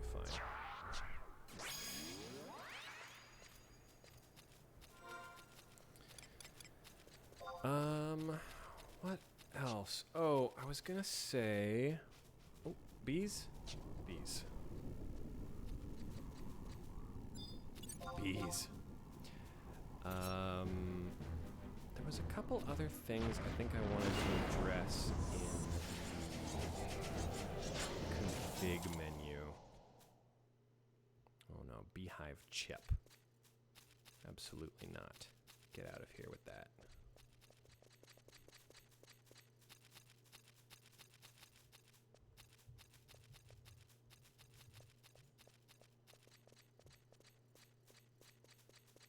Also, hey, I just want to shout out, if you are playing 11 and you're looking for resources and information and you're typing that into Google, I recommend clicking on the first link that leads to the BG Wiki. Don't go to fandom. Sometimes it can be a crapshoot, whichever one shows up first.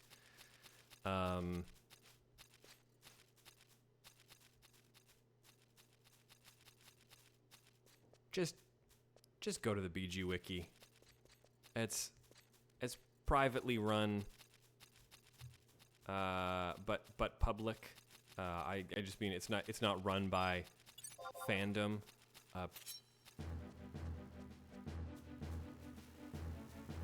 A company that really sucks, and the experience of just navigating the fandom wikis is an absolute nightmare. So I do highly recommend. Oh, out of range. Get back here. Okay, fine.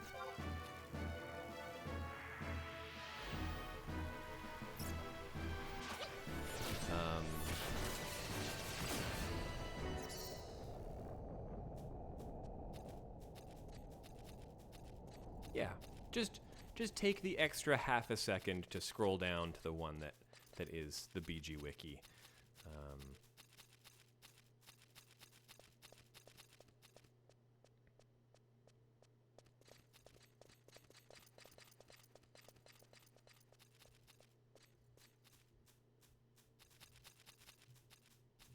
Also, I know the Kazam, the now owned by Fanbyte. They're a little out of date and won't necessarily have up-to-date information. But it's also really charming. You got the comments right there on the screen. It's fun to see how people were trying to figure out how all of these systems worked. People reporting on where they got an item or what it dropped from. It's nice going through that, and it goes back. It goes all the way back. So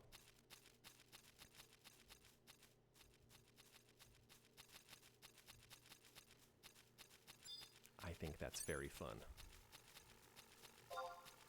Yeah, a wasp isn't a bee. You're right.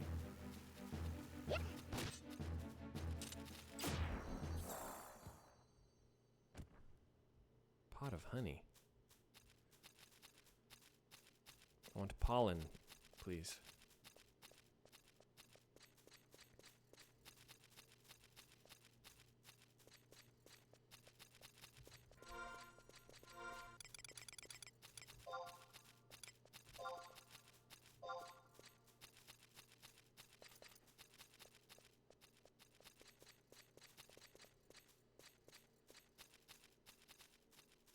Oh, you can do this either from Mora or Selbina.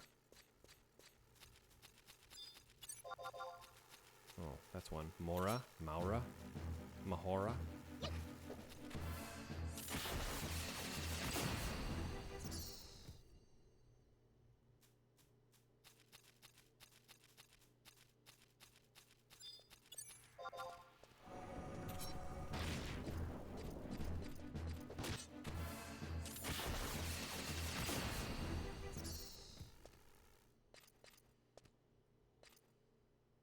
Oh, wow. Right, Oshati's here. Off killing stuff. Yeah, I don't really need any of these things. Here we go. Be smart. Wide scan. Yeah, wasps. Wasps up here.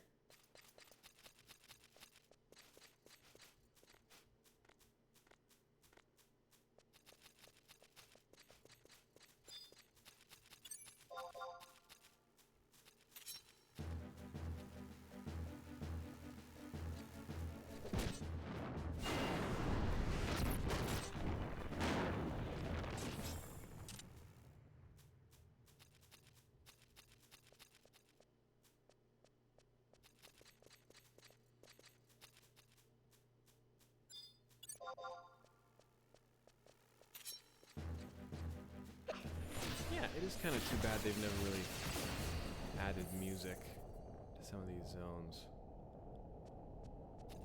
It's odd.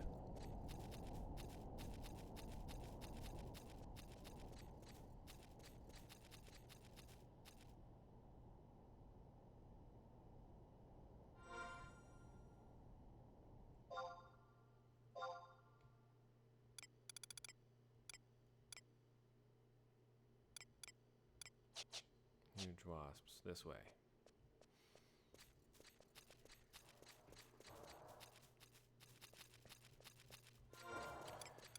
Where am I at again? Level 24.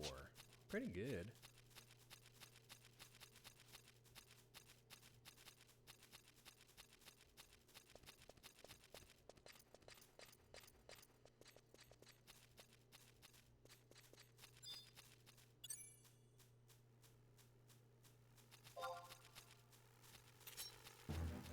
Don't like that brief second where you can see into the back of an NPC's face.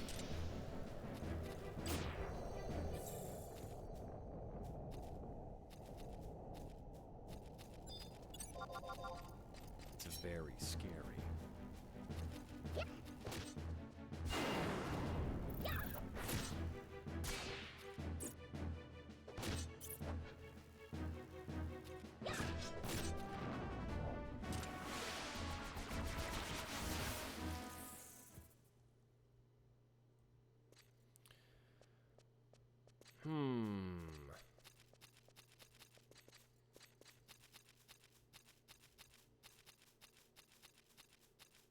Pollen.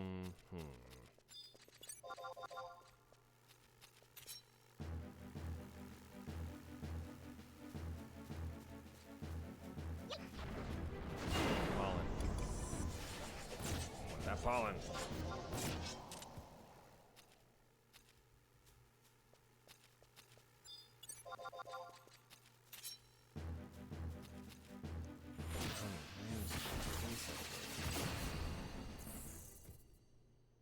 Pot of honey.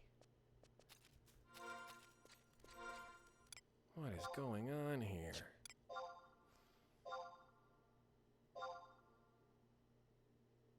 Three clumps of bee pollen from huge wasps. These are huge wasps.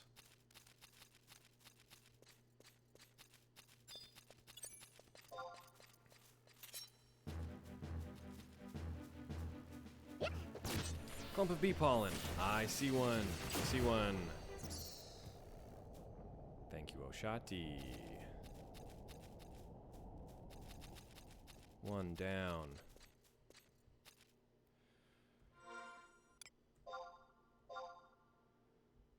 This is what teamwork is all about.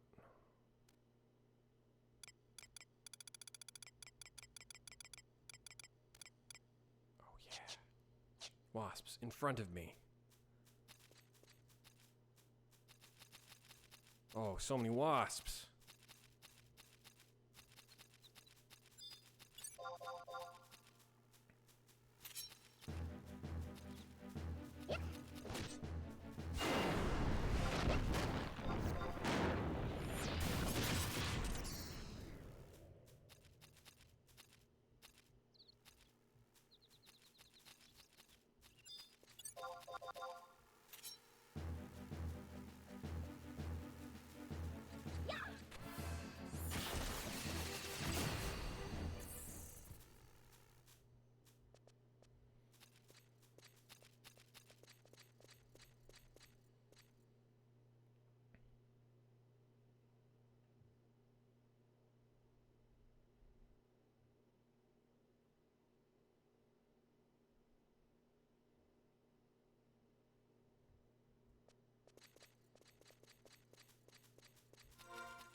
What was that?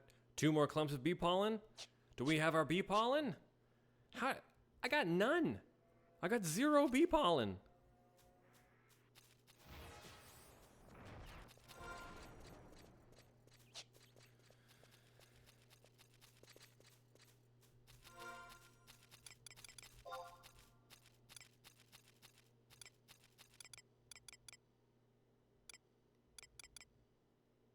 That's wild, man.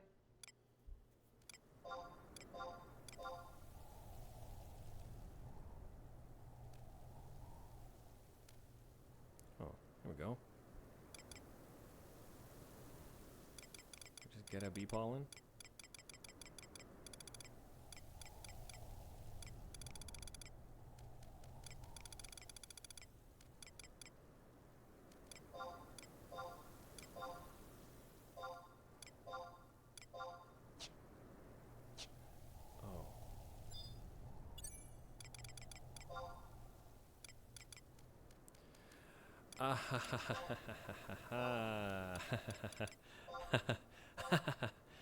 Because we're in a party. No, that's good. That means there's 3 between us, right?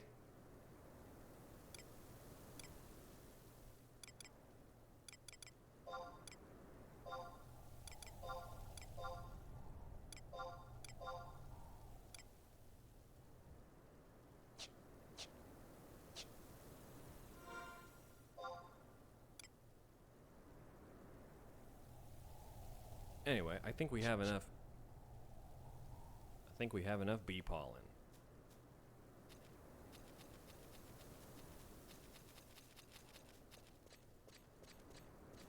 So it's time I bee haulin'. Ass, that is, back to Selbina. Right?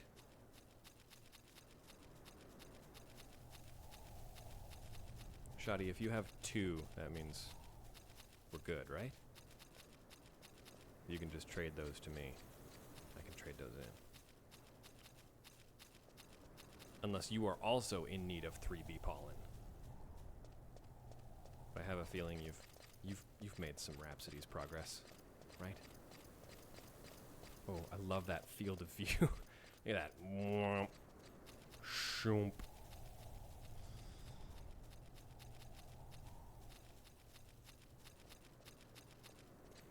Right? Like, I just wish the draw distance was a little bit farther so we could just have a slightly more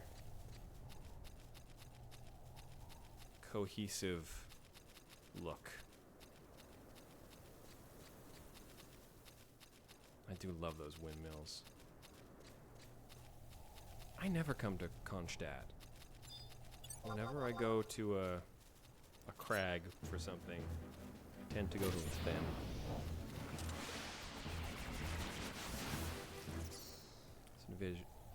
I should visit Kronstadt more often.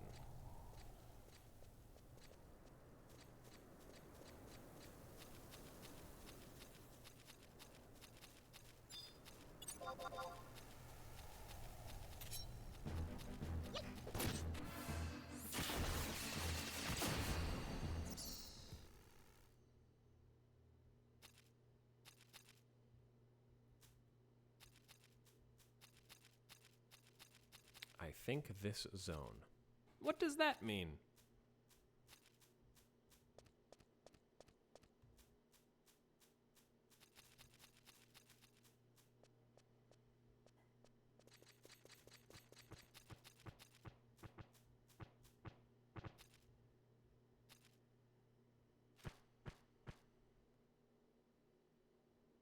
Oh, I like this zone.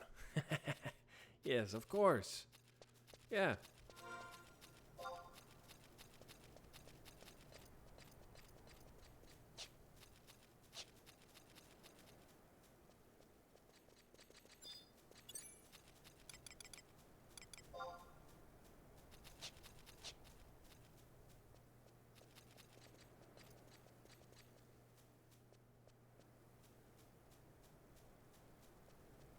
I'm right that between us we've got three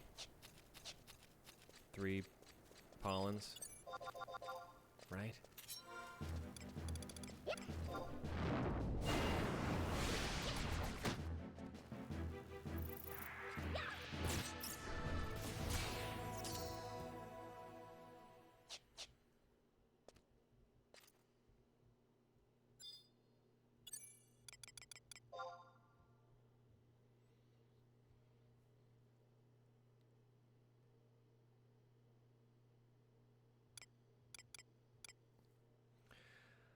Thank you, thank you.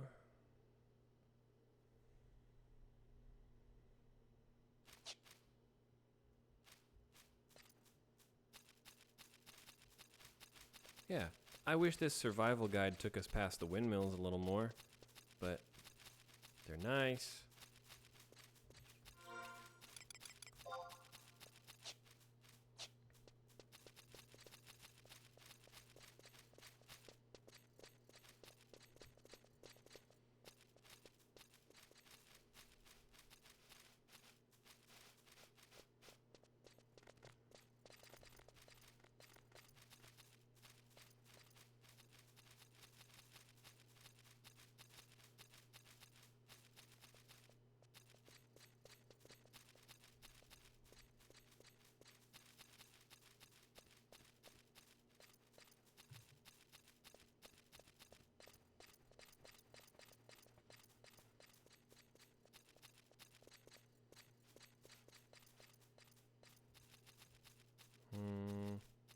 Oh, how do I...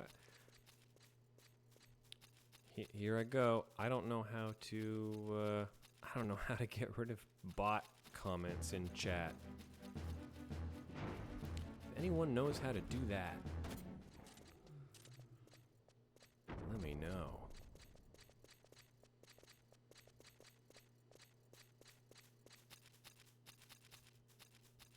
I've never been confronted with that before.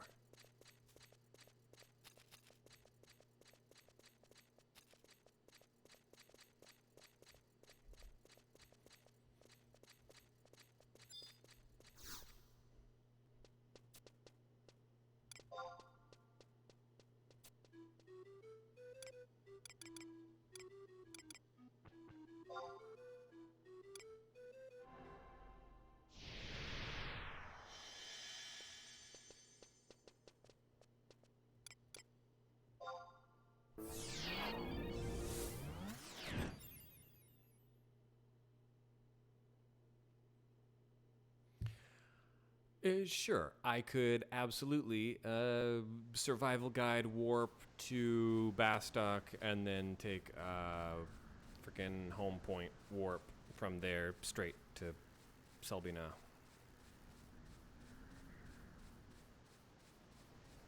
I don't want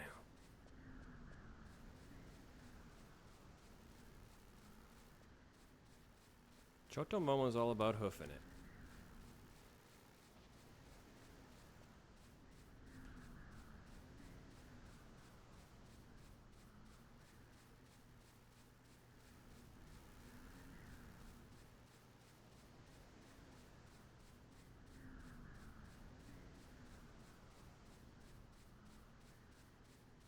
Ah, leeches in Rolandberry Field drop the ruby. Okay. Then, yes, when we make the trip to Juneau. Ooh, I can't wait. Ooh, that's going to be fun. Maybe we can do that today.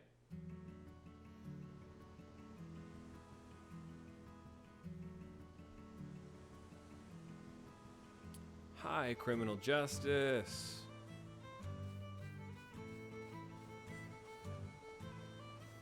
How the heck are ya?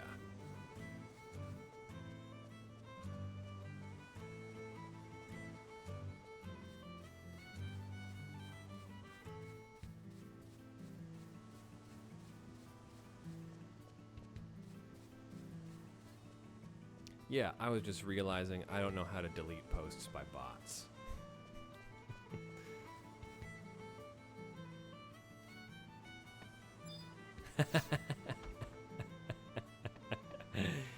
Yeah, that rules. Let's all do that. Everyone say nice things to me.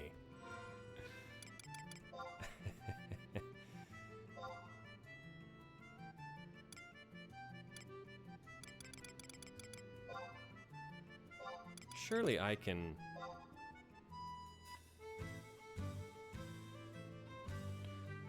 Oh, I cannot obtain the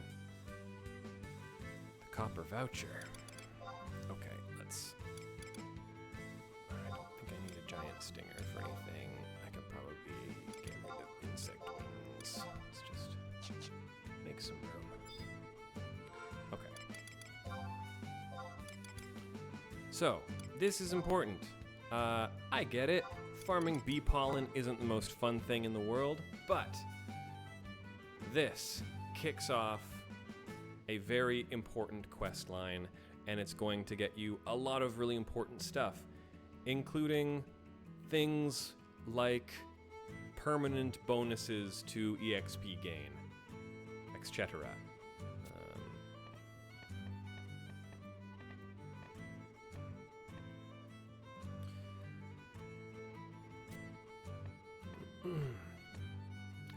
My friend Chotomomo gathered these clumps of bee pollen, just as you requested.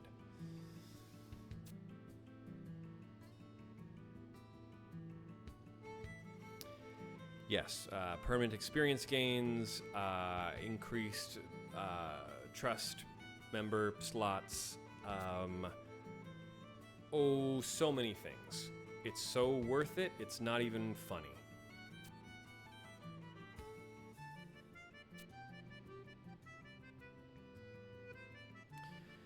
This is our buddy Gilgamesh. So we're doing things in a little bit of an odd order because the Rhapsodies of Vana'diel is sort of meant to weave in and out of the game, but it's also the final storyline of the game. So it gets a little wibbly wobbly, if you will. But it's still really important to follow along with the story.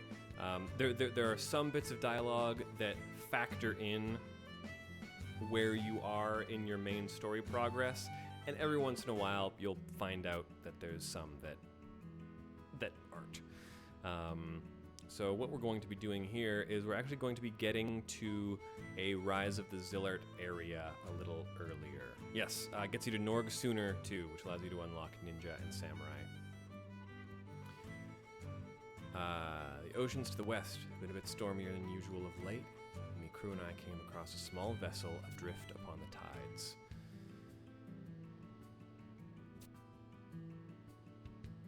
The whole thing started flashing red. Lo and behold, there was a pretty young lass lying prone along the deck.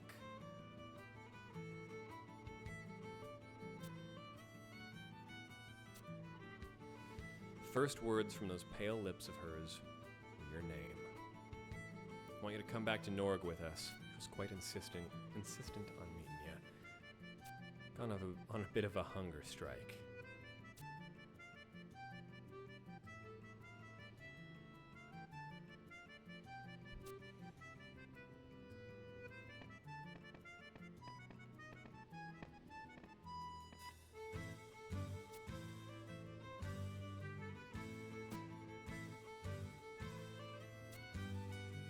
Remember to use that item I gave you. I'm sure it'll aid you in your travels. Copper AMAN voucher. I believe we talked about these last time. Hold on to these. You can trade them to whoever your Sparks vendor is in your hometown. You can trade the copper vouchers to them. They will also store the copper vouchers so it doesn't take up inventory space, and you can decide what to spend them on later. Which is very handy to have because they can be traded for just about any currency in the game, and those currencies will come in very handy later on, especially if you're trying to do things like Seekers of Adulin or unlocking some artifact armor and things like that. So hold on to your copper vouchers, specifically the copper ones. Silver ones have a very different purpose, but copper vouchers are great. Hoist the sails, mateys, we're off.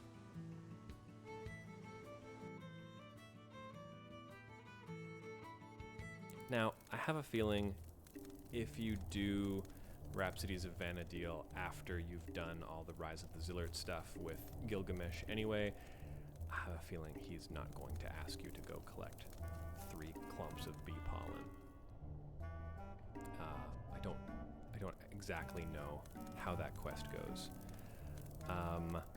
Here we are in Norg.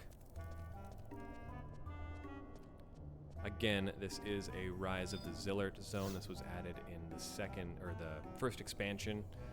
You think he does? That's crazy. What a guy. Gilgamesh. What a guy you are. Ooh, proto waypoints. We won't learn about these until we get to Juno.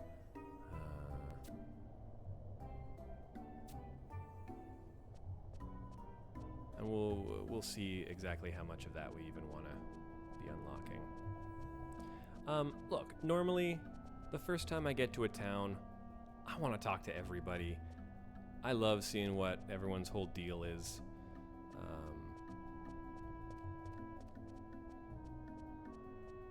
But of course, we want to keep things moving a little bit, especially after that. After that time spent trying to get a ruby that I wasn't going to get. And harvesting bee pollen.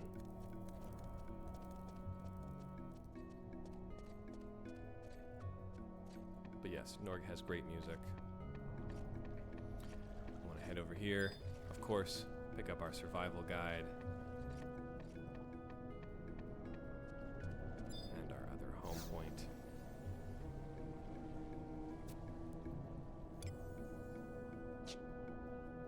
If you were feeling really ambitious, you could try heading through here. I wouldn't recommend it. Oh yeah, I got the map.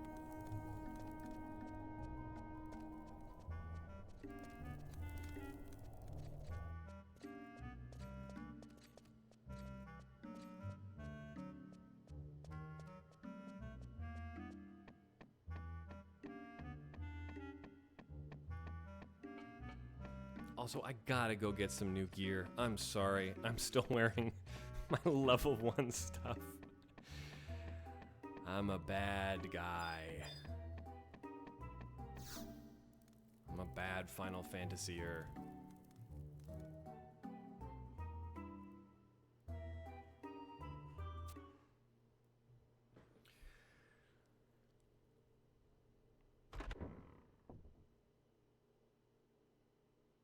Level 1 gear to 99. Would you look who decided to join us? Here's our girl. If you've played the Maiden's Rhapsody event in FF14, you will recognize her. If you have played through the Four Lords questline in Stormblood, you will recognize this music. This is what is used in the Raysen Temple.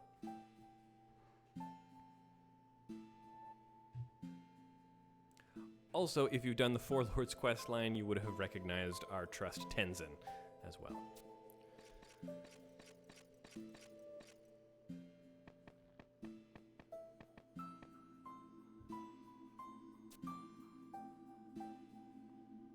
Months upon months have I toiled, seeking guidance from both man and the heavens, never once letting my training or dedication falter.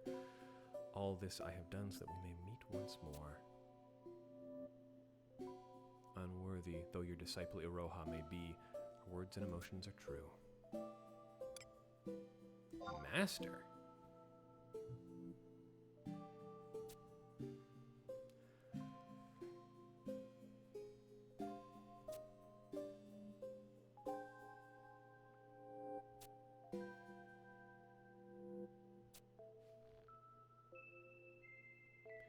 $884, correct?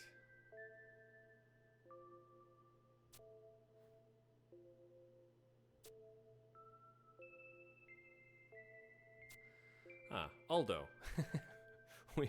we also haven't met Aldo yet, which is fine. Well, no.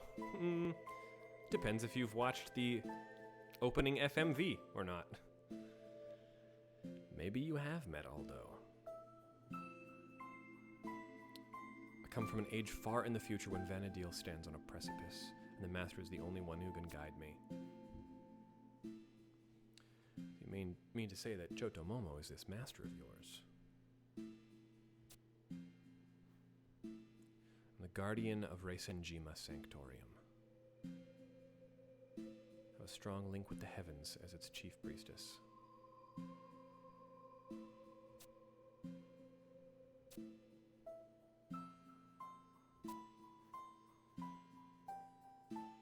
Set me adrift so that I may prevent the darkness which has engulfed my era.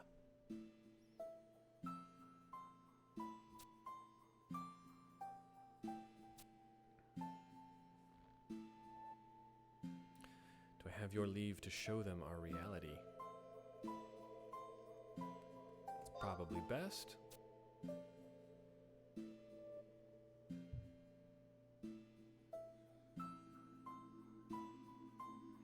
Valkurm Emperor has popped!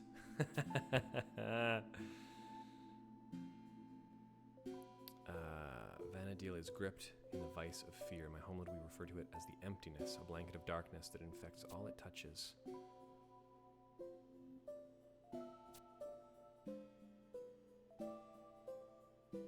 Came to be in this world and trained diligently under the Master's gentle hand. It was not long before the skies began to cloud, both figuratively and literally.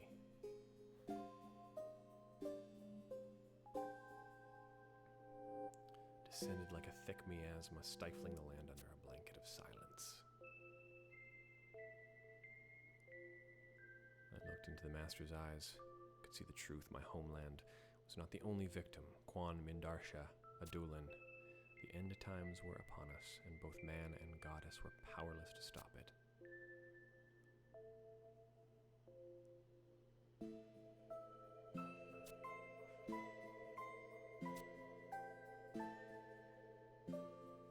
This plot is 3 Medions in a trench coat.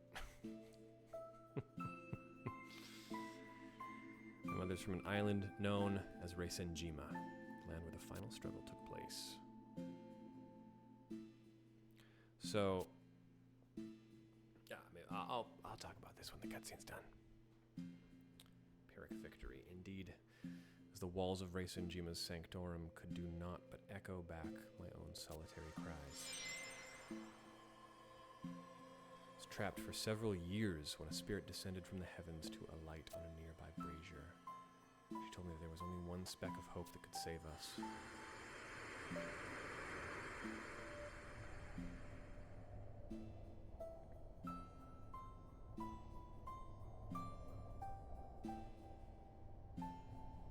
The Master. I was to find the Master and join my light with hers. The spirits opened a path for me, guiding me back here to this point in Vana'diel's history. I'd like to give you this, lest I forget to do so at a later juncture.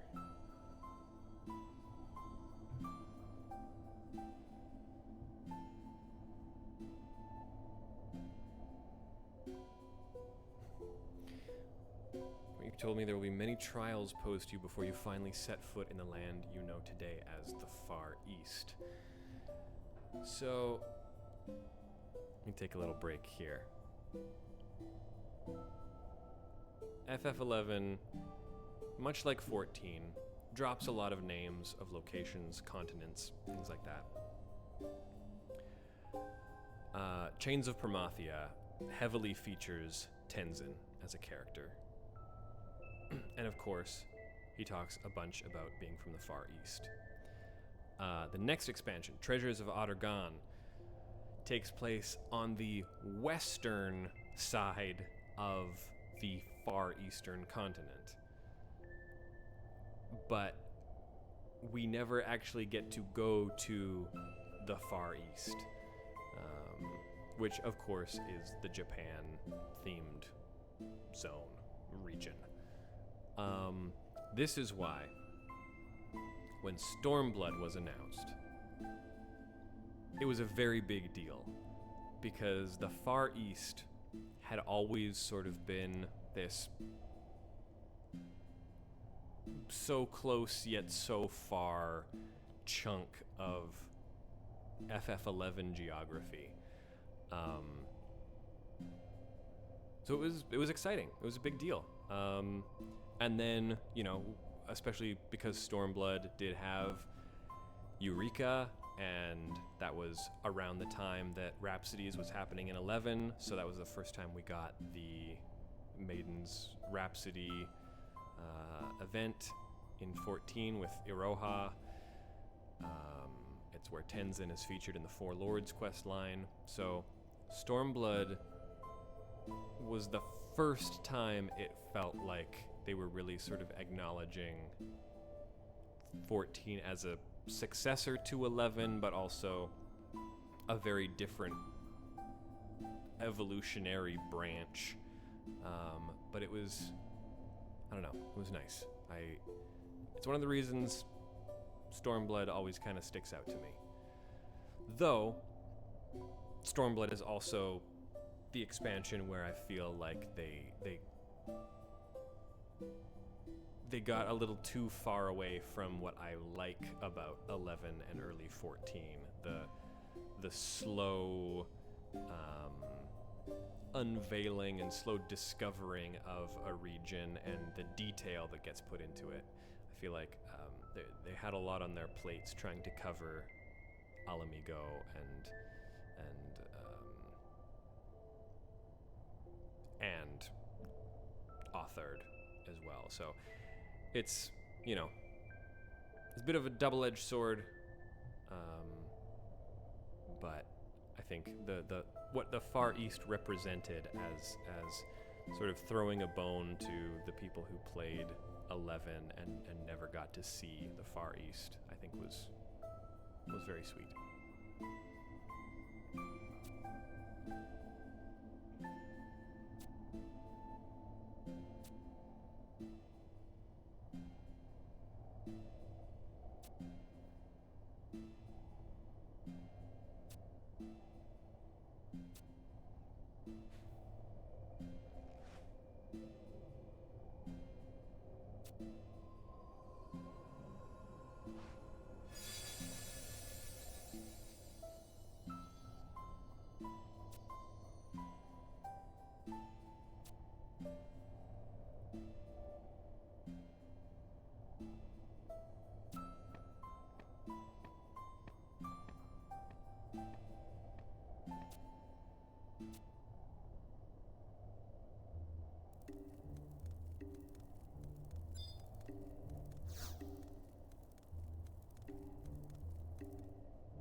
hold it to get back to the dunes if you want. Okay, yes, I will watch this and then I will head over.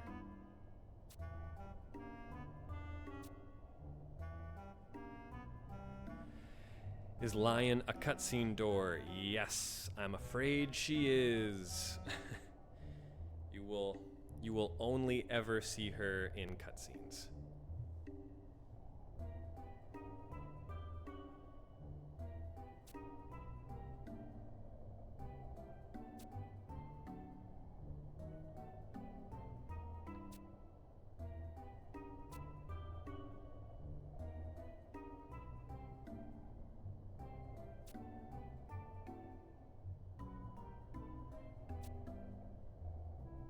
She's either in Bastok, Sandoria, or Windurst. Ah. Then you might run across her during the course of some Beastmen-related missions. Head back to your home nation and follow up on that threat first. Very good. Thank you. Thank you for guiding us. So, Rhapsody in White.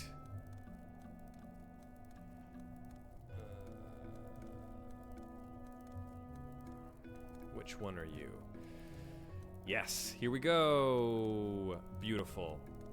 30% bonus to experience and limit point gains. 100% increase to combat and magic skill gains. So, had I remembered that you get a 30% bonus that early on, I probably would have just recommended you go do that quest before I did most of that leveling. Especially because there's no fights involved in that. It's just a straight cutscene to cutscene. So yeah, generally, one of the first things you should probably do, get that bee pollen, get to Selbina or Mora, if that's where you're at. Get that quest done. That 30% increase is going to treat us very, very, very well. And 100% increase to combat and magic skill. Ain't nothing. And that also gets us our, we can now call another trust. So,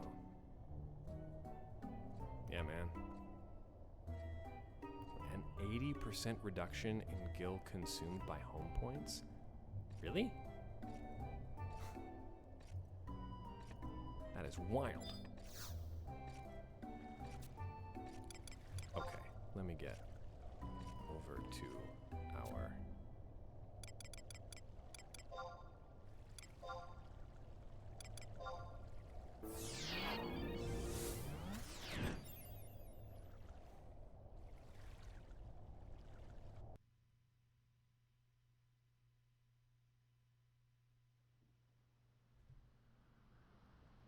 Okay, Oshati, where are ya?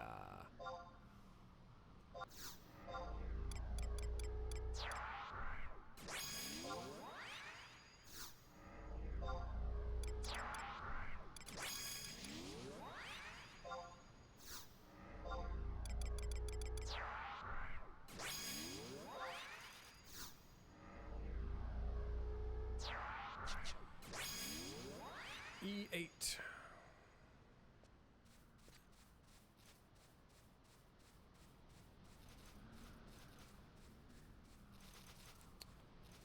Got housework to do. Take care.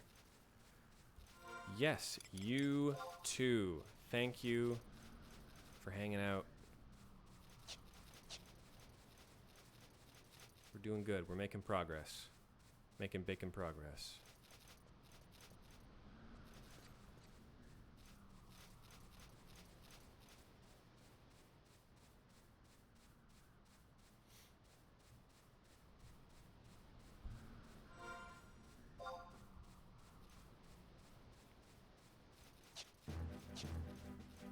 Yeah. What's up?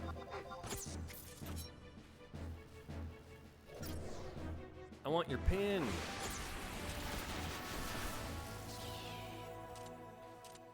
You find an Empress hairpin. Hell yeah!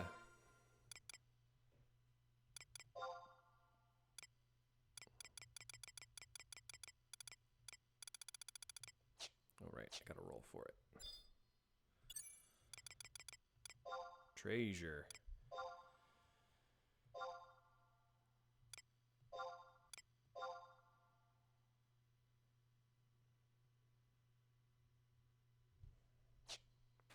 Haha, thank you so much. Now I will match my FF14 Eureka Glamour. Gotta get my Empress hairpin, my Scorpion harness, and my Strider boots.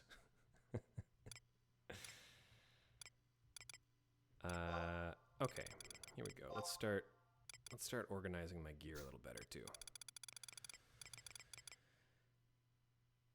Level 24. I'm there. Yeah, we're good. Cool. Lapis ring, silver ring. Sure, whatever.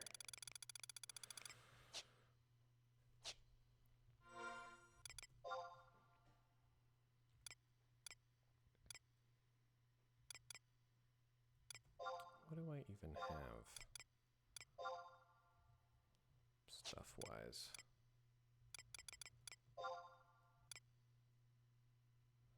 I mean, defense 3.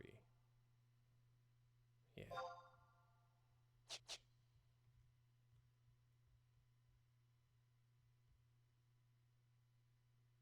Do I even get to see it?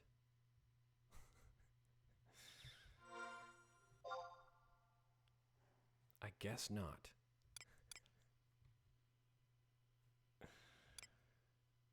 Oh well.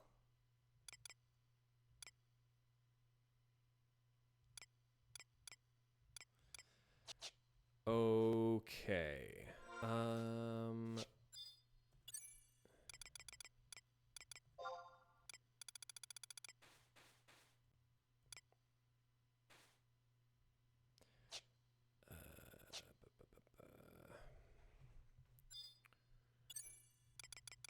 Yeah, I should pop you again.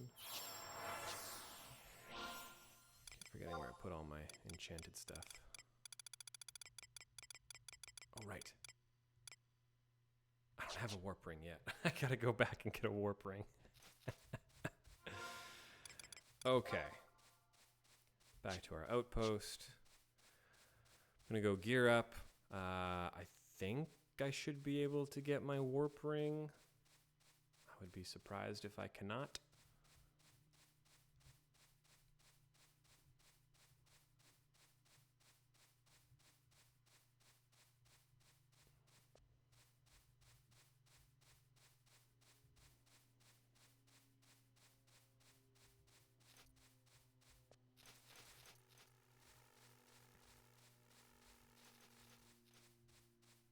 Ooh, the sound of those wings. Something about that, huh?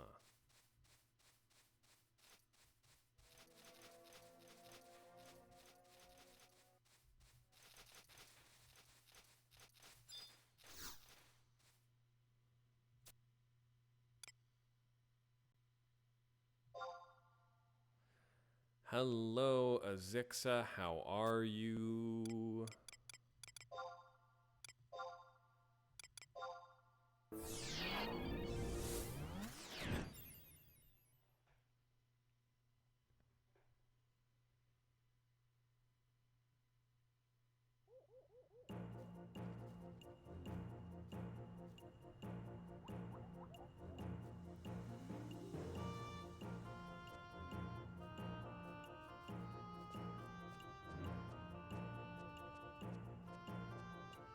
Definitely going to remember where the nearest home point is. There we go.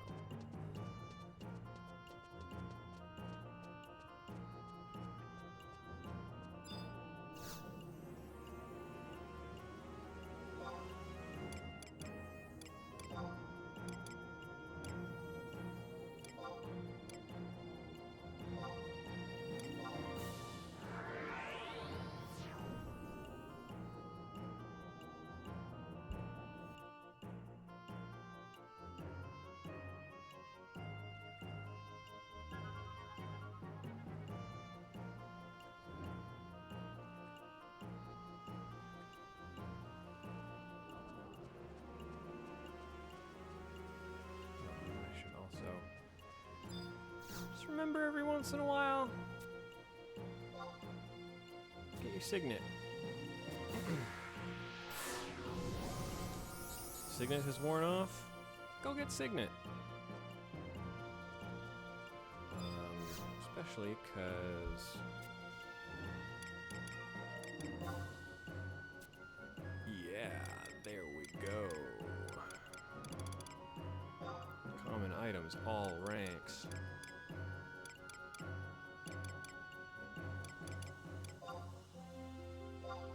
My warp ring. Oh, thank goodness.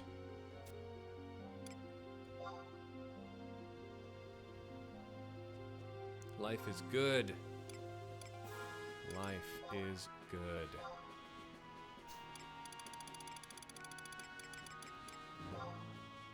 I know it took me 3 sessions to get it, but really, warp ring should be a high priority. Okay, what level are we? 24.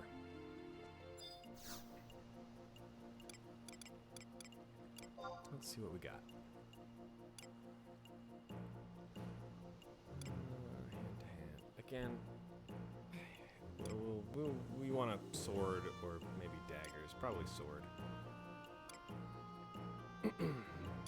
Yes, time for a sword.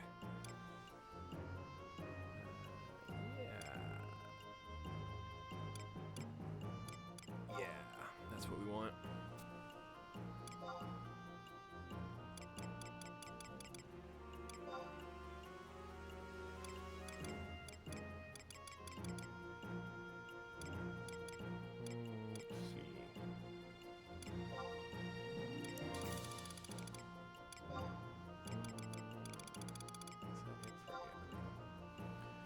We have 24. Shade gear. Oh, I'm 1 level away. You know what? I'm going to pick these up, and I'm just gonna get another level.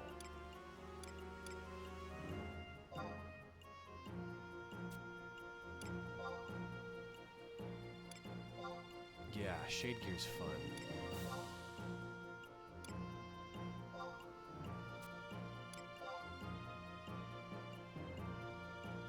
Oh, so we get... Hi, Raiders! Oh, I missed that. Hi, everyone from Cena's stream. Oh, thank you so much. How do you keep streaming the same day I do immediately after I finish my stream? Because we're just in sync. I think we're on some kind of same vibration. Hi everyone. Welcome to Except 11, a guided community playthrough of Final Fantasy XI, sponsored by all the wonderful donors from last month's Acts of the Blood God charity livestream raising money for Trans Lifeline. We hit our goals, which means I play through FF11 and I take you all with me. So, yeah, we are early game, but we are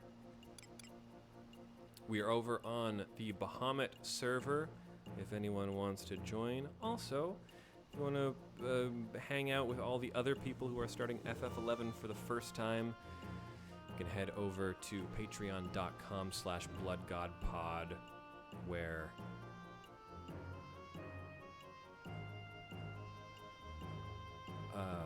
what was I saying? where just for $1 you can get access to our Discord. I got thrown off by Lord Bob Bree's comment. It only gets 1 use, correct? If you're talking about the warp ring, so if an enchanted item, here I will pull it up. So,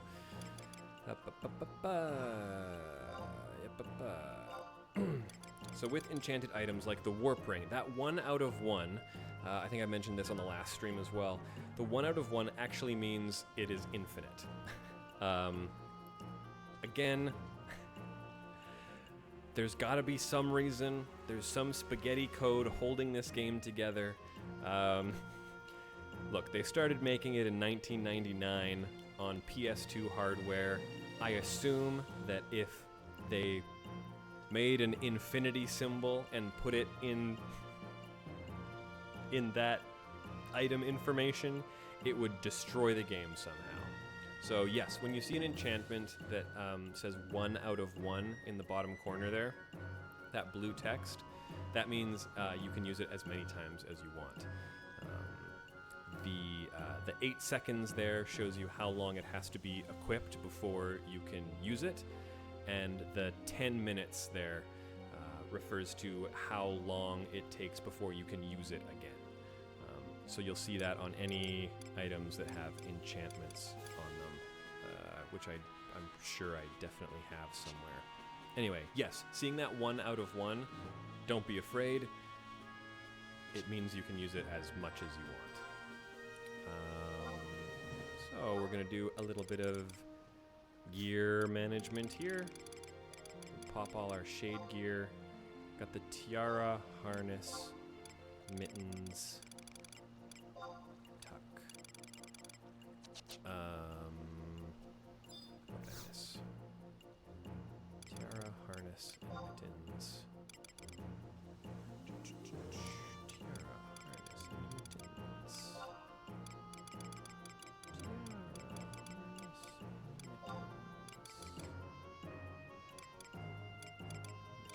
Tights and leggings, perfect.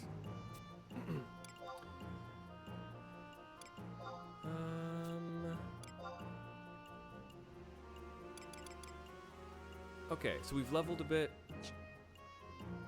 We've been using our sparks.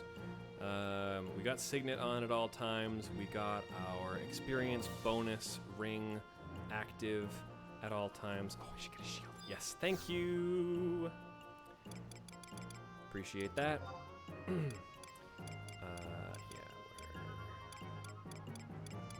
did I see you?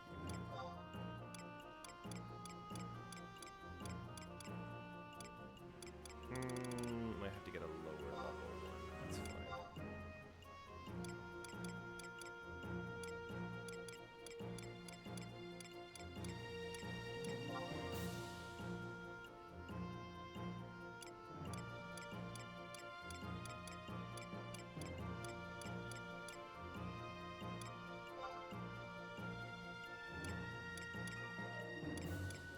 Oh, our shields. Right, our shields in the.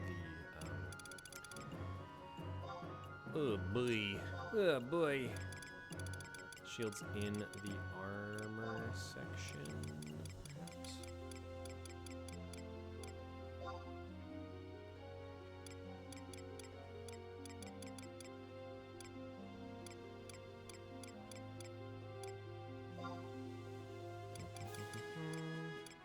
Mahogany shield. Turtle shield.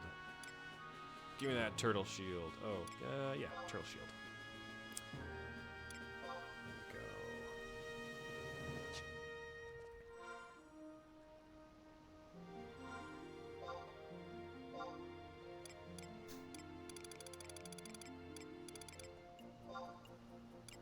Tights. Leggings. Okay. These are going to take good care of us for a while. I do still have to go get another level before I can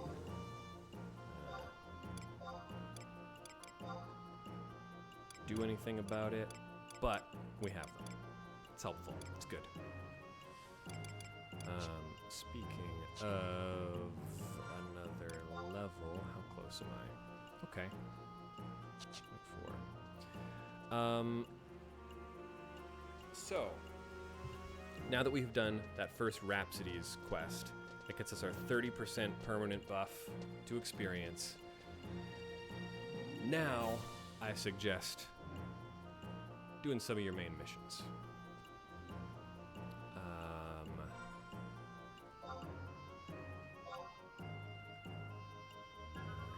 Rank points.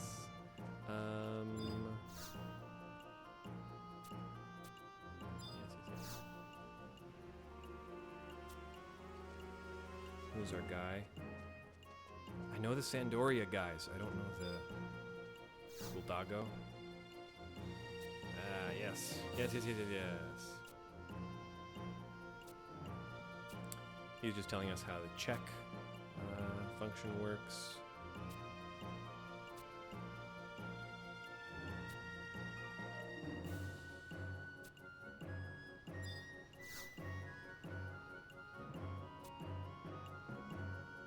Been through Kronstadt Highlands. Goal to go.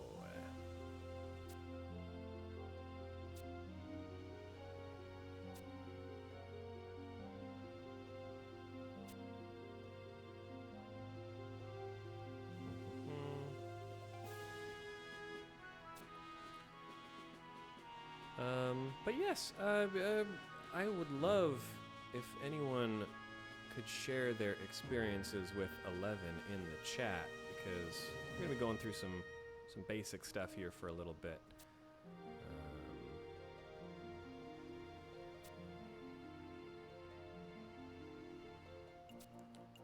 Gate Crystal, Crag of Dem, yeah.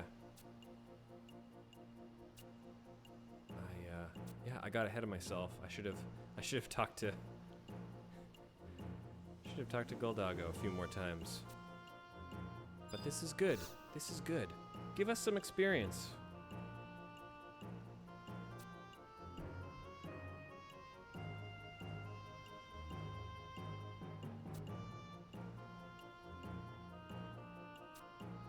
Yes, remember the crags.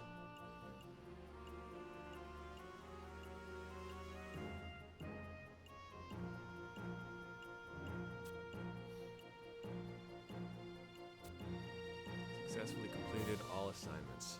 Gift of 1,000 experience points and 3 free Choco passes. My God.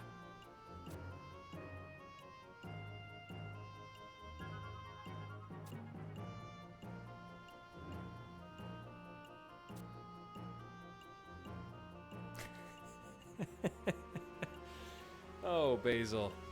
You're trying your best over there. I appreciate you.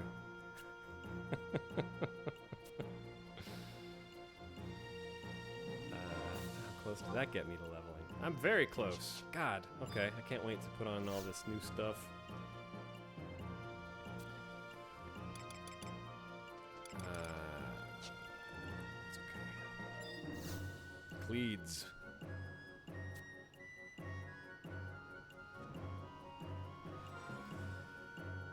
Yes, so our mission from Cleades, Cletus,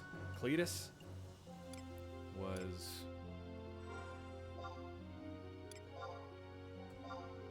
Zarin Mines. Collect Overseer Makarim's report from the Zarin Mines in the western section of the Bastok Mines District. Deliver said report to Sir Naji. Okay.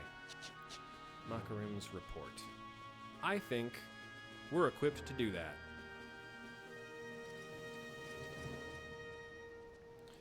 Once I figured out how to use a Choco Pass, it was nice to get most of the way through the first zone, but I was over-leveled on my way to Mora. Yes, of course.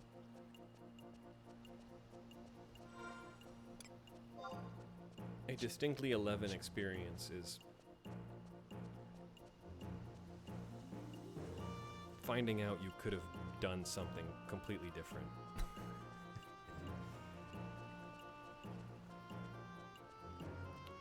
No. Your character is not an FF14-like Warrior of Light. Except, I mean, when you get to something like Rhapsodies of Vana'diel, yes, you do reach a point where your character is very special. However, that is basically the epilogue of the entire game. And it's letting you know that all of the things you did throughout your time as an adventurer made you a very special boy or girl. But for a lot of, especially the base game quests, you are mostly a simple adventurer. I mean, I have a lot to say about the tension of solipsism in an MMO that is also trying to tell a narrative, a traditional narrative. So, yeah, maybe I'll talk about that sometime.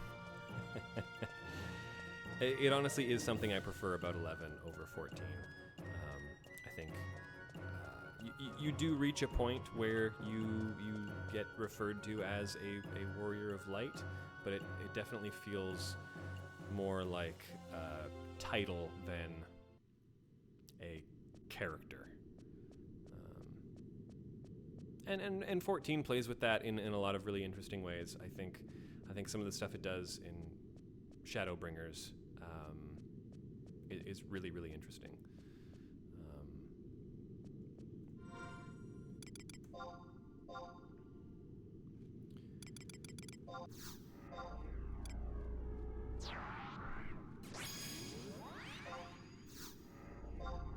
Also, I try to use Lion as much as possible.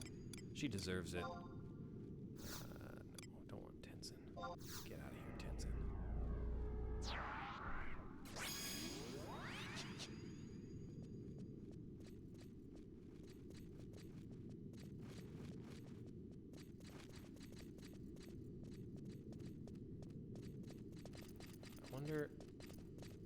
I hope I can kill these bats.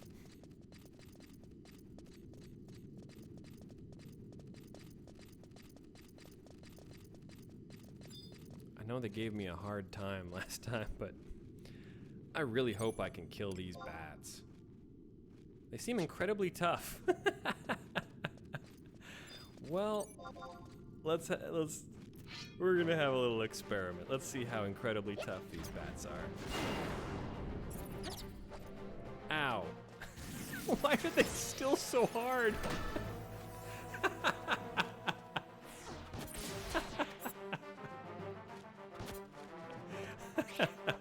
You know what? That was an important lesson to relearn. I don't mind.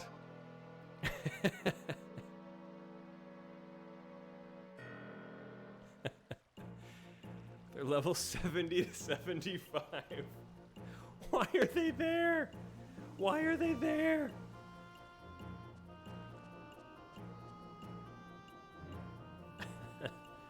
Oh, that made me a ton of progress on my damage taken Records of Eminence quest, though. So that's something. Hey? Right? I can probably get rid of this. Probably get rid of that. Won't be doing much leveling there. Yeah. Oh, they don't attack. What? I could have sworn they came at me last time I was in there. But maybe you're right. Maybe I just assumed. Maybe the game is trying to teach me something. Oh boy.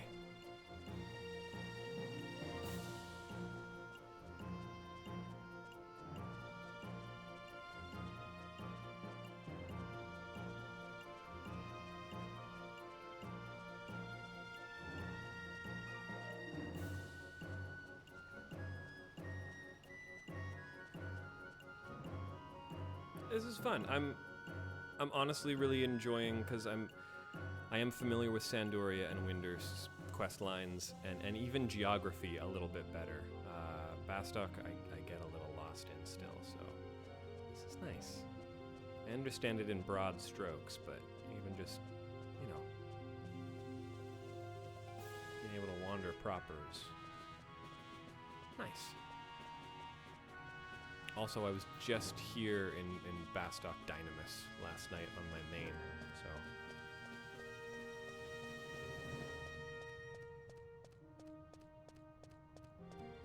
Dynamis is okay, huh? But I feel like Abyssia is like... They got it. They understood. They knew what they needed to do.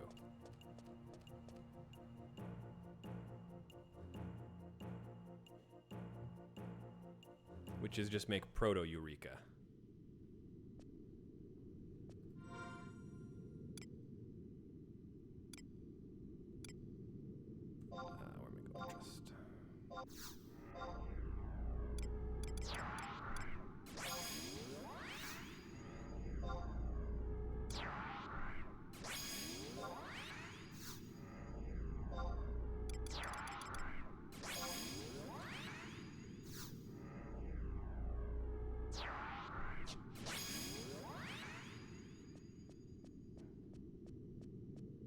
Okay. I'm just gonna trust that I can run past these very scary bats.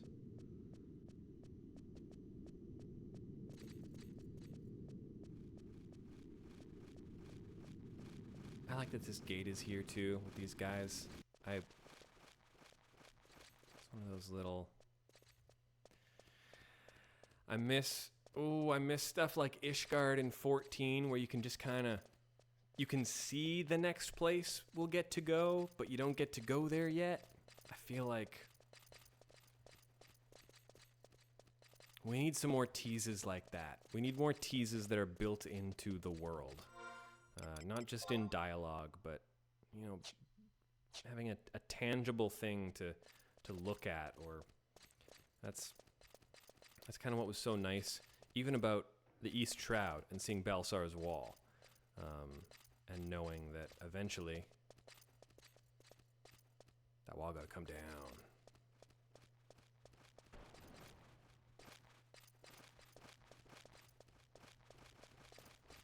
Sup, smoke breath? Work, work, work. That a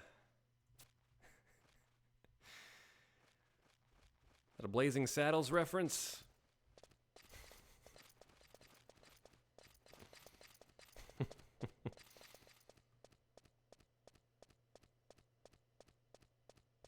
I'm just happy to be wandering around. You know what I mean?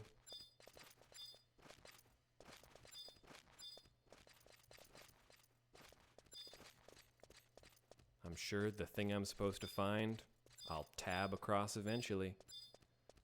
Until then, walking past bats.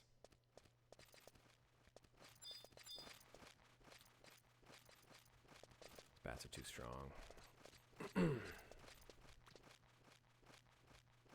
an insane thing to put in what is meant to be the first dungeon.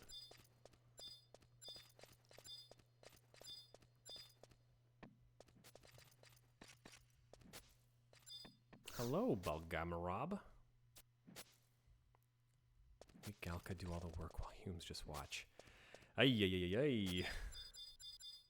I get it, buddy.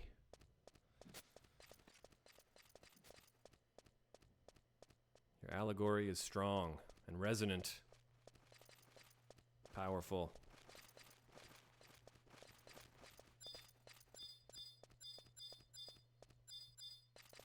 What's that disturbed dirt? Let's go see what that is. I'm gonna make note of that.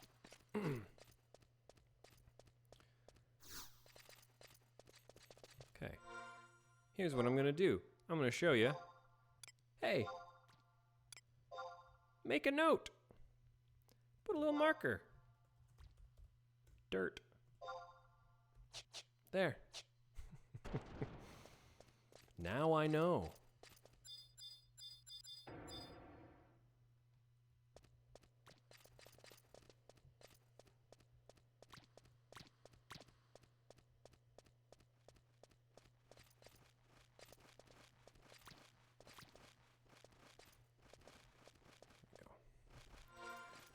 Okay. Where have I not been? I can go left and then straight.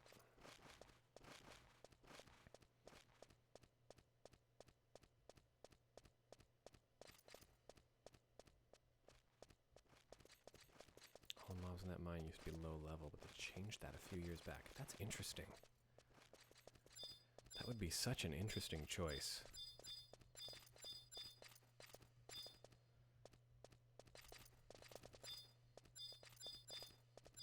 Anyone here?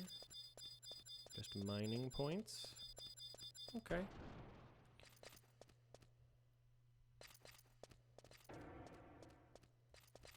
How strong are these worms? I imagine They're not gonna get me.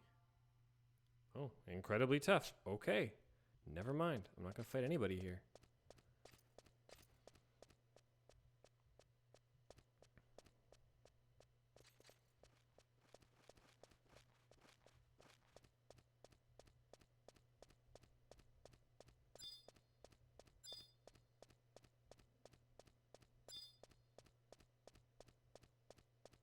What's your deal, Subodh?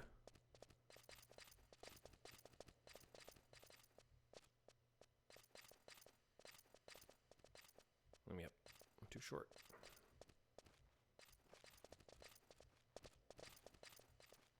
Too short. Truly.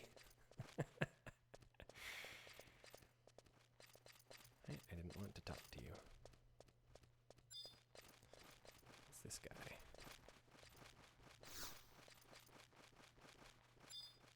Kadav Inquest. Once again.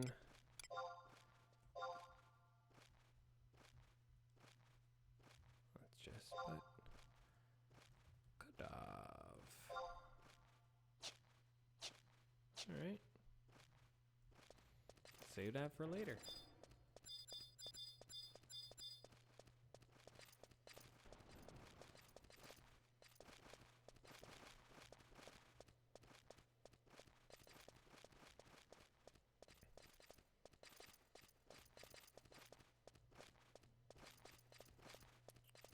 I think Zone 4 does give you location hints before you get into Zone 5, or like more of it, yes. Yeah, even like cross expansion, you know?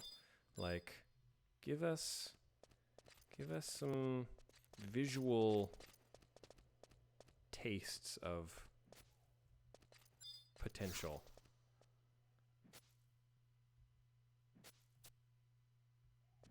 Why don't you be nice and squash us some monsters instead? Sorry, dude.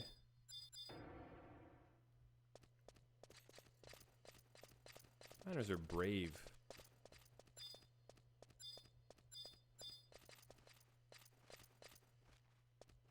Oh, also, yeah. Even if you said the names of those zones, they would be meaningless. You truly have zero context.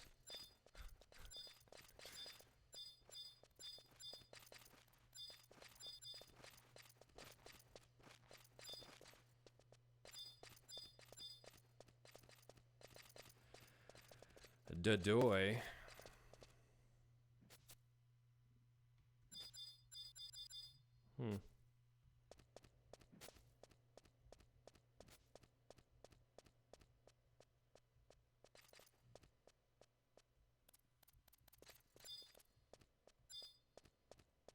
Armor. Do you have any good information for me?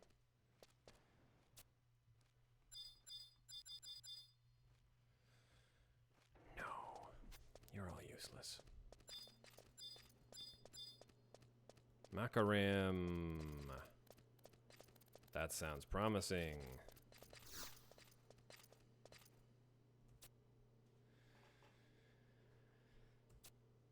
Give that report to Naji. Zaron report. Perfect. Look. I'm sure you're all lovely people, but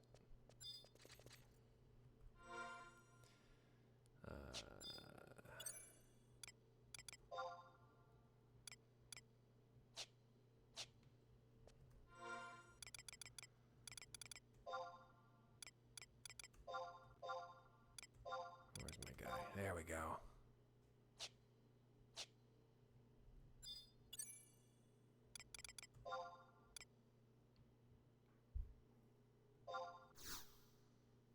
I'm out of here.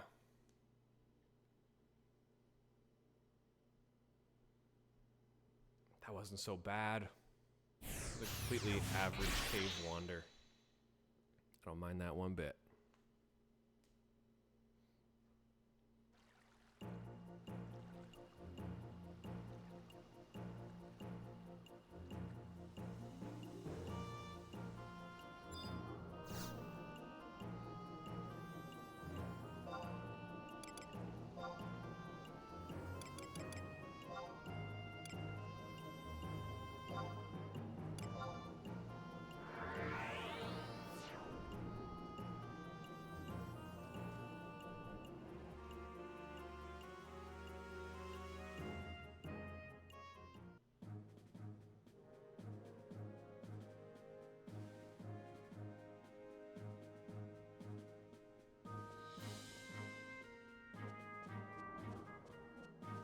our boy Najee.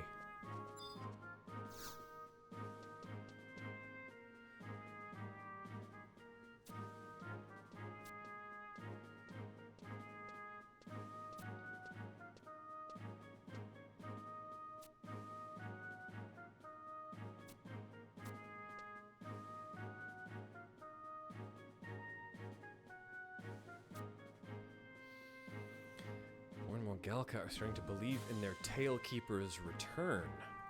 The Tailkeeper, sir, but I thought that was just some Galka myth, sir. If that were only true. I've received reports that the Tailkeeper is already back among them.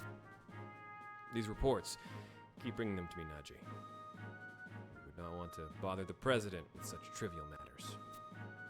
Yes, sir. As for you, adventurer, you've done well. Bastok needs more people like you. Wow. Not many people get to speak to Sir Lucius after their first mission. He must see something in you. Keep up the good work.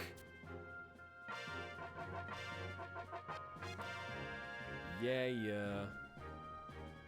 Boom, boom, boom, boom, boom, boom, boom. Yeah, I want to move... chat filters? No. Log.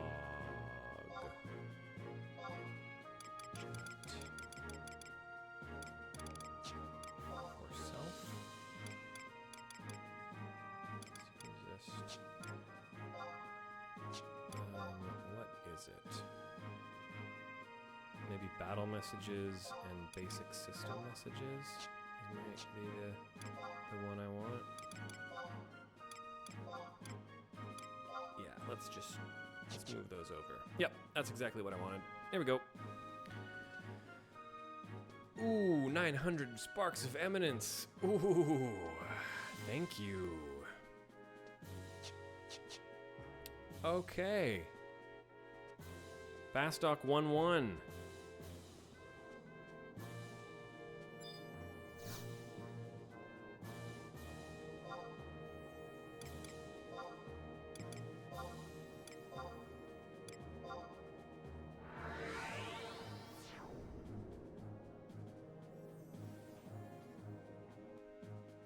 Why are they called sparks? Because they have used virtually every other name for a currency they could think of.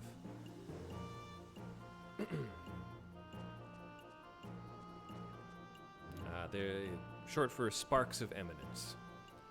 Part of the Records of Eminence. So, I don't know.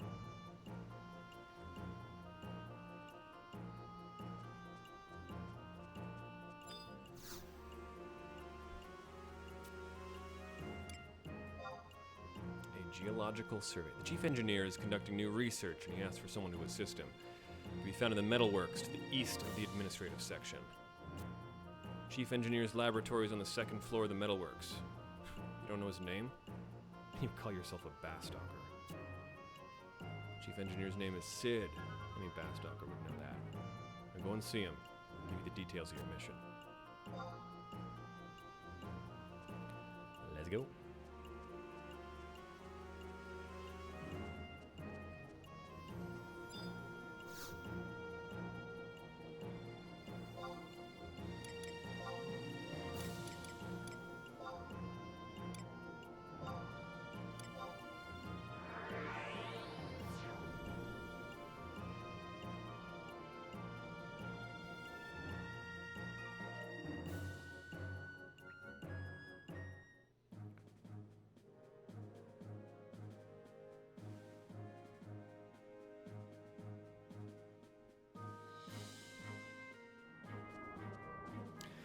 I feel bad that I told my story about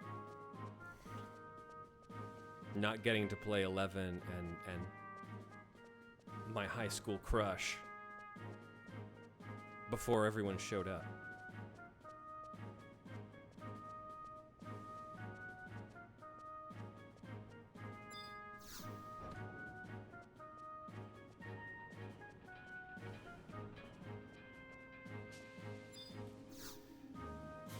Here we go. Oh, Sid, in your weird mouth.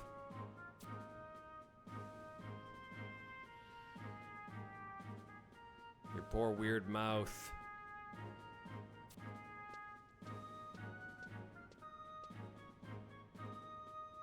Someone on the team was working really hard. Someone was trying to do something, and they were on the cusp of some really good mouth animations, and I think just tame it a little bit. Bring the thingamajig over here. It's only your second mission, huh? Most of the young ones in Bastok don't have the guts to go adventuring, so I'm counting on you. Do your best here.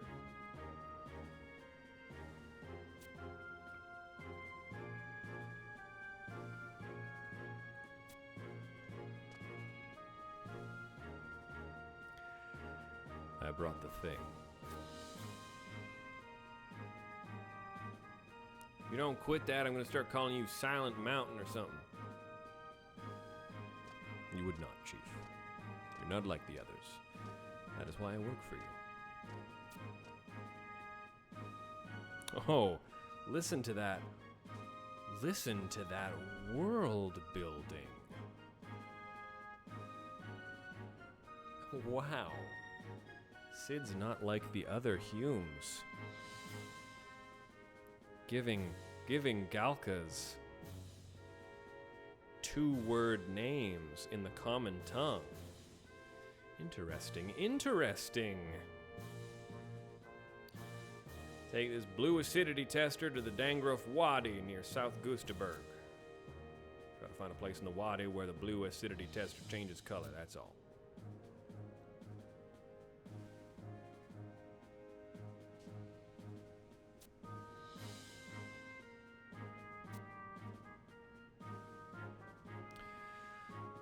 Okay, yeah, you know what? Let's make our way to Dangrof Wadi. Yeah. That sounds good.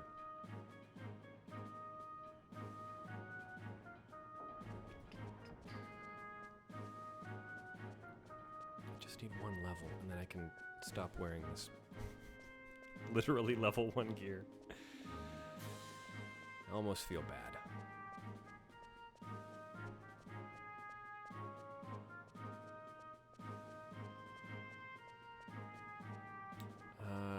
South Gustaberg.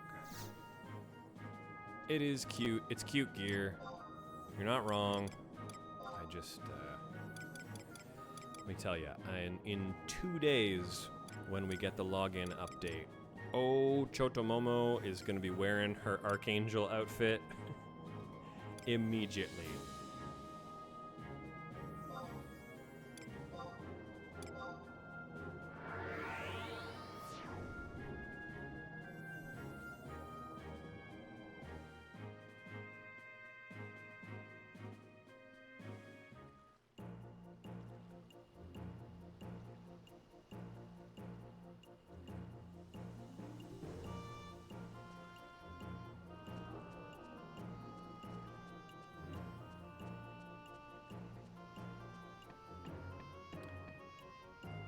Yeah, okay.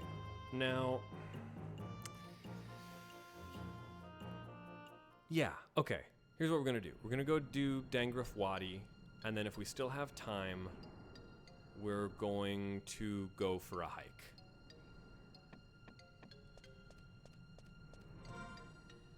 I think, is what I think we should do.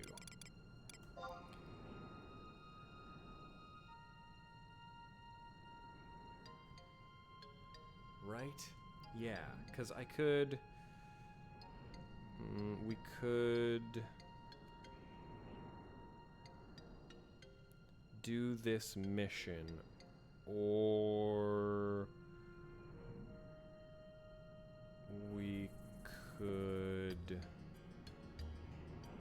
go to Juneau.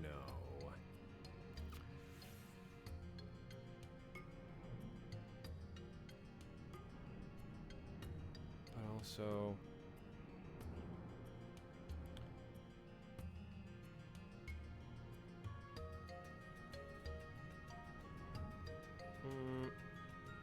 No, let's...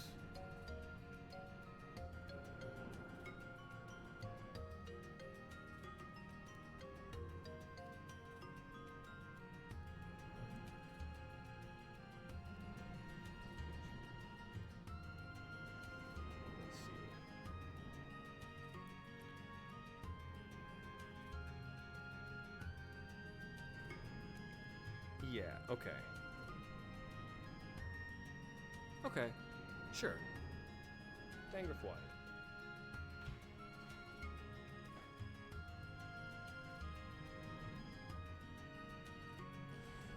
Dangrifin. That'll be a little bit of a walk. And then I believe that's where we have our first Beastmen encounter. Ooh, and look at that. We can just walk directly into the sunset. 8 minutes. 7 minutes. 6 minutes. 5 minutes. 4. 3. 2. 1.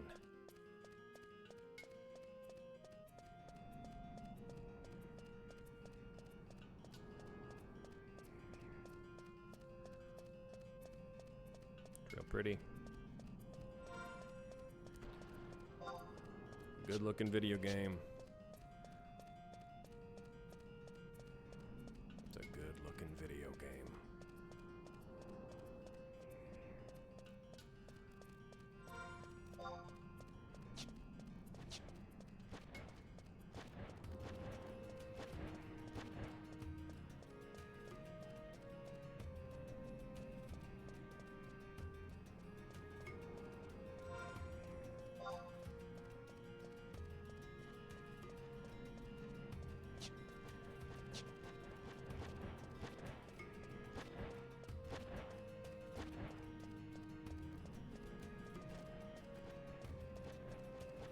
That's good music.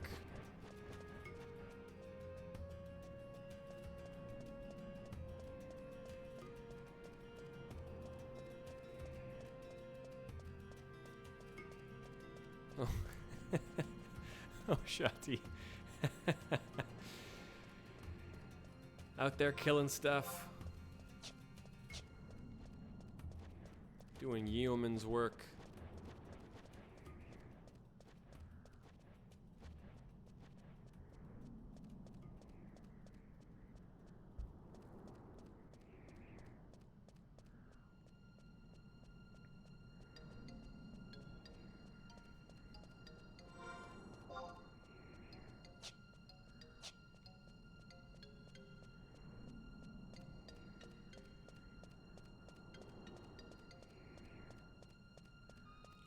I don't know if Cena's still around, but I would love to.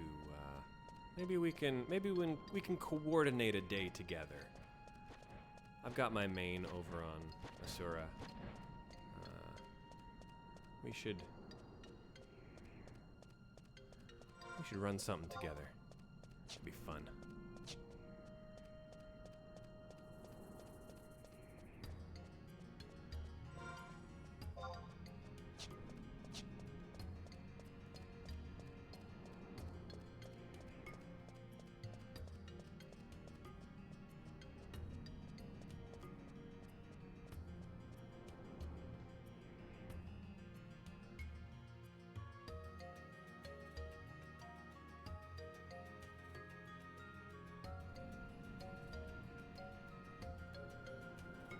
Does anyone else have any more questions or advice they need or anything? Could we walk in for a little bit more? I'm also happy to just vibe, man.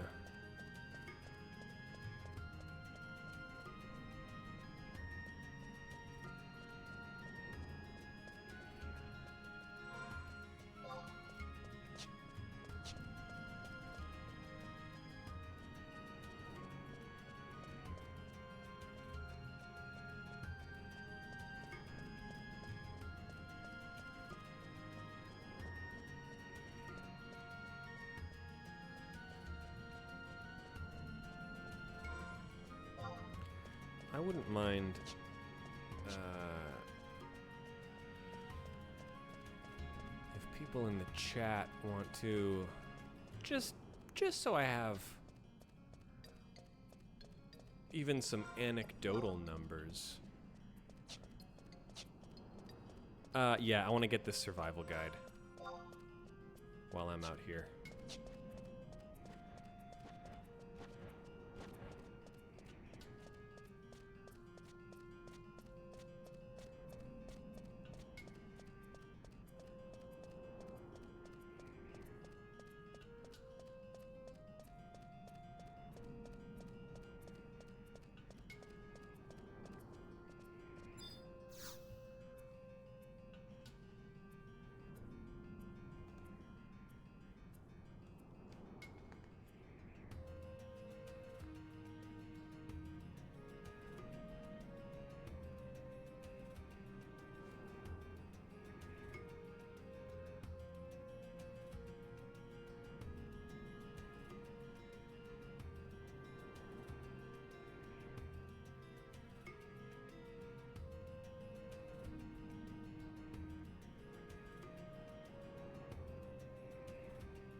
I always regret not getting that survival guide. It has vexed me many a time.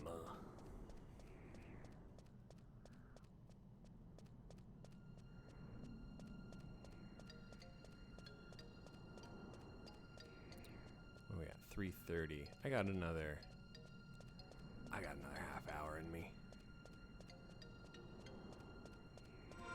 4 hours of Final Fantasy XIing. It's more than most people can say they've done. Am I right? Most people haven't even played 4 hours of Final Fantasy XI. And I did it today.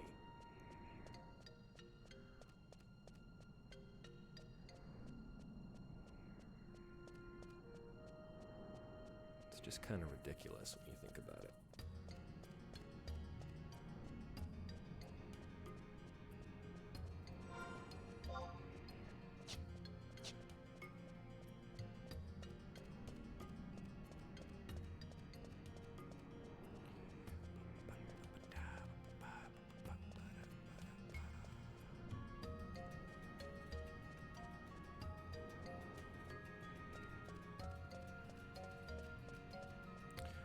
But yes, I don't know who in the chat has started 11 recently, either because of this or Cena or upcoming raid in 14,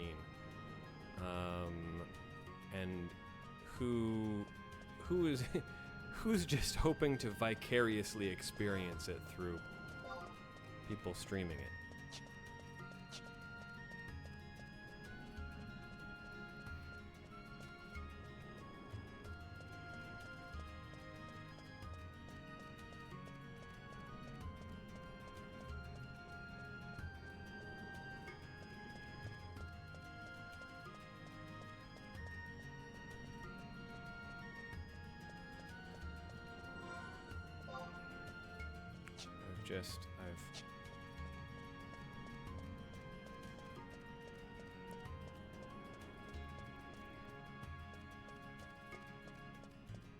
I've mentioned it many times, but I feel like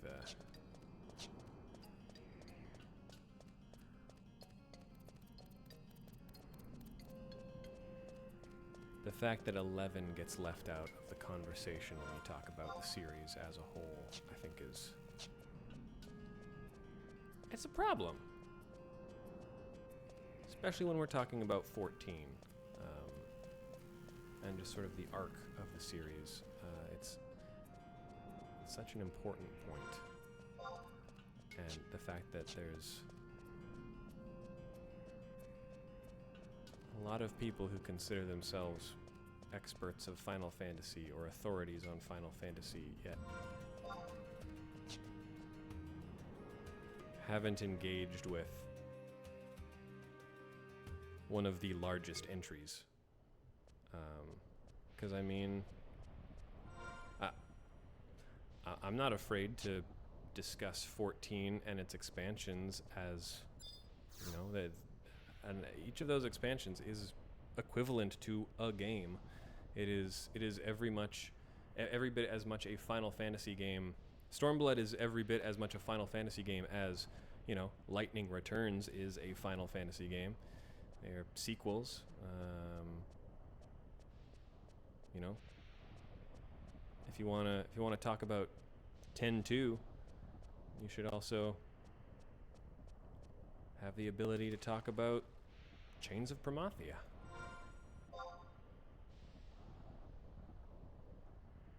Unless you're not concerned with considering yourself an authority on Final Fantasy, then do what you want. But, you know.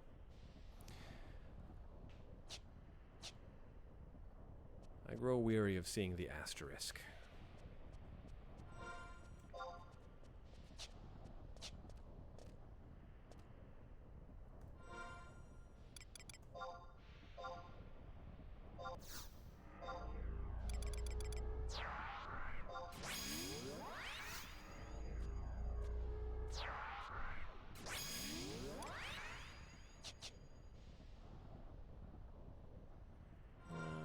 Let's get Lion out here, just because.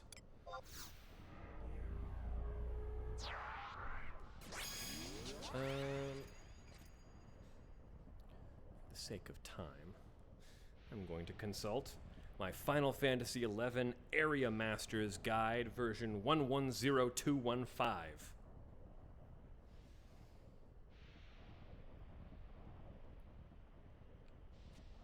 Dangruff, Dangruff, Dangruff.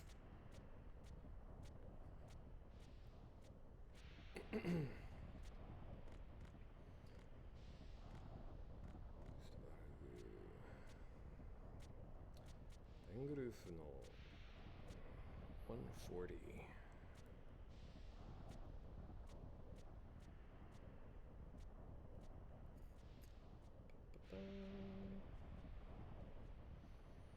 Where is our point that we want to interact with? Mission 1-1.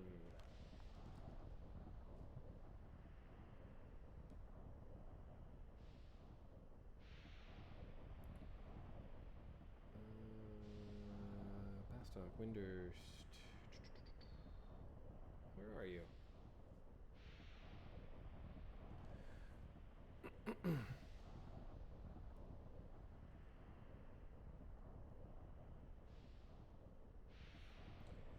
Mission data. Mission. Bastok.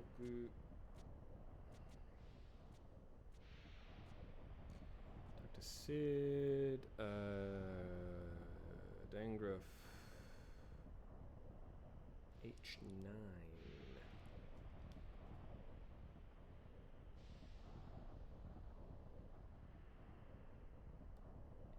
What?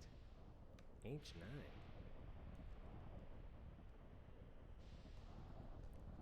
What are you talking about?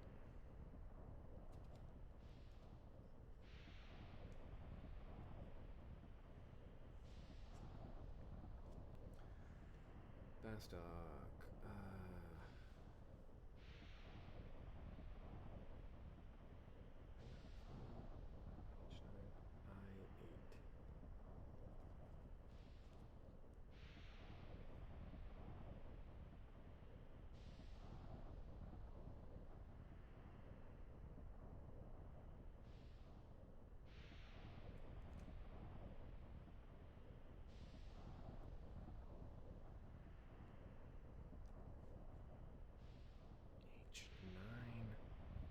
I8. Dangruff, why? Yeah. Dangruff no.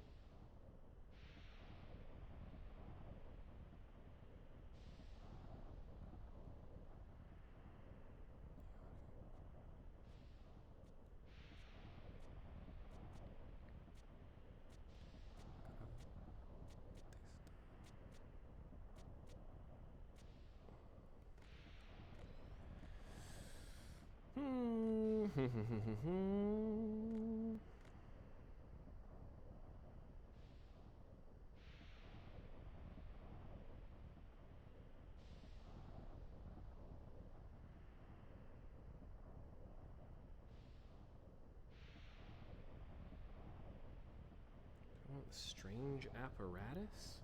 6? 11? 431? No. No, I don't.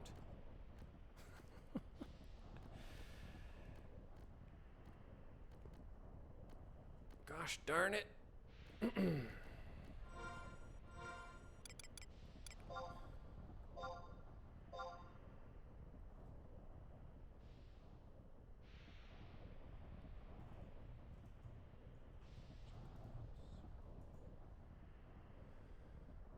see.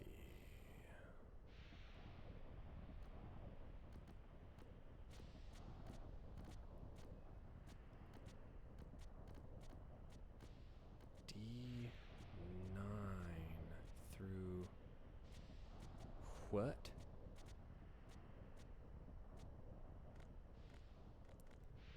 Can I get there?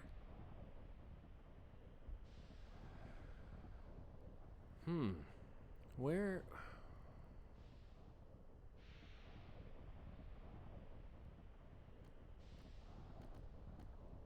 Turn right, head north to I-8.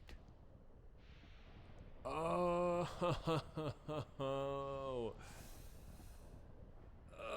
okay. Fine. I see.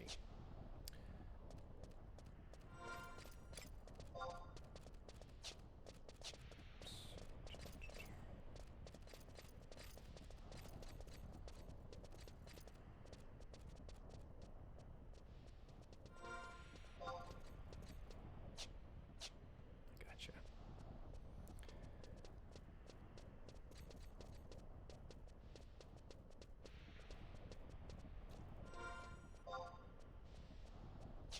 Okay.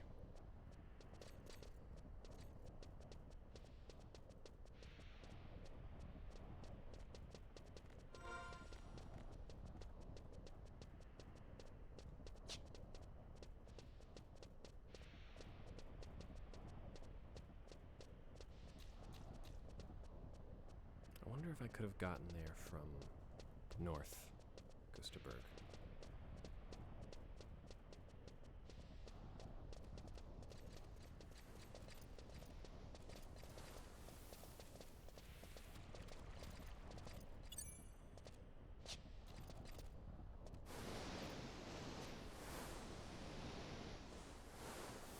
Thank you.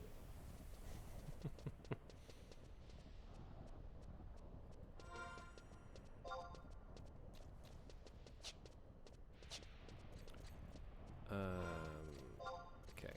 Hold up.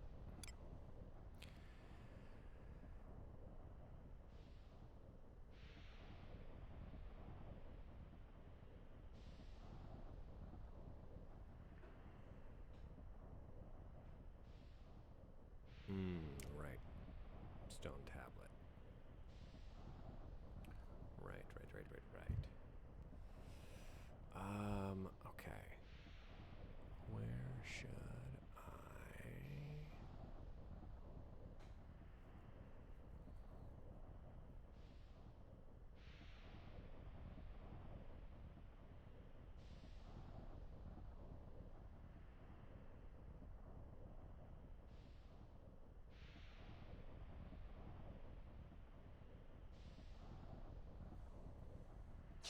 Wait. Oh.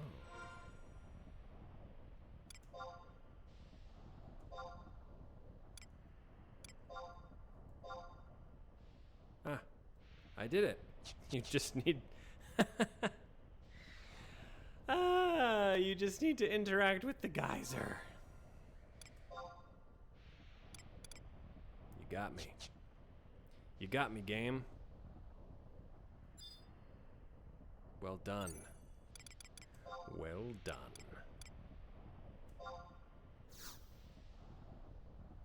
Cute. Smart. I like it.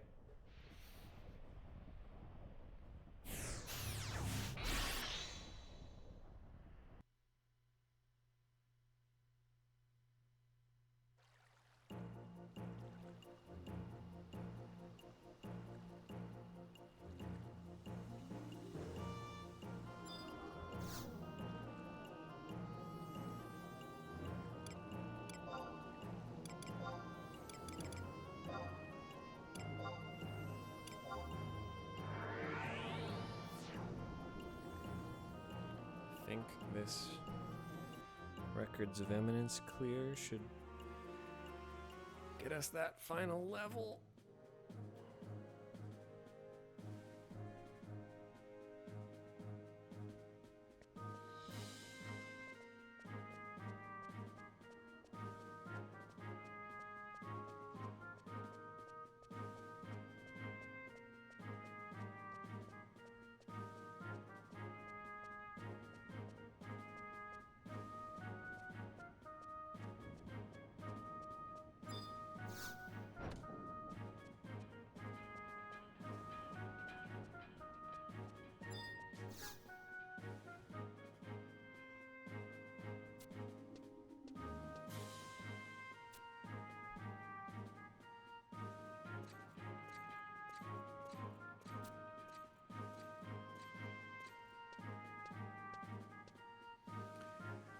Volker, you old dog.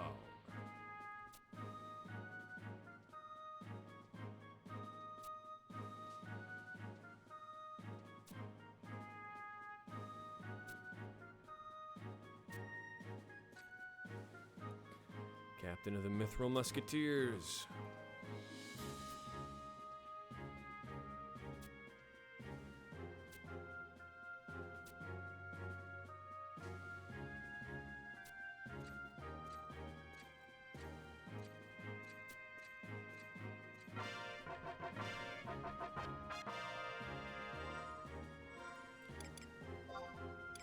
Let's just take a look at these.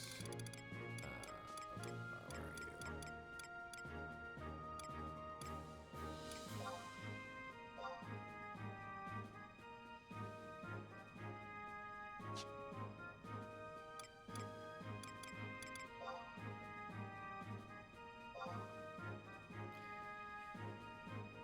Again, Records of Eminence are so good for, well, sometimes they're really good for showing you where you're supposed to go next. So yes, you complete rank 1, 2, you tab over, tab back, it refreshes, shows you rank 1, 3, and of course, it lets you know exactly where to go. Star 1, 3. And you know what?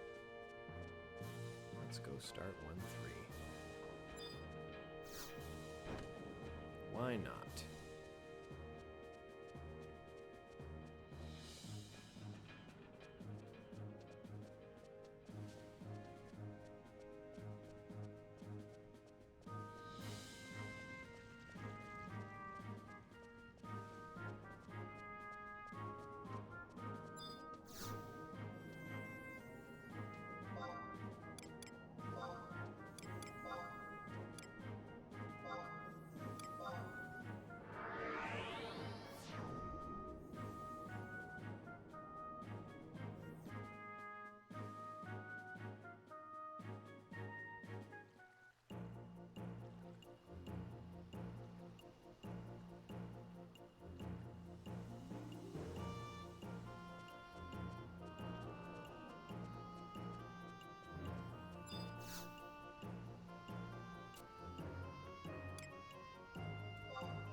Palbro mines, once our main source of mithril, have been under beastman control for some time. Want Leaping Lizzie ROE. Gosh. No, I'm okay. That's fine. Unless, does it give me something fancy?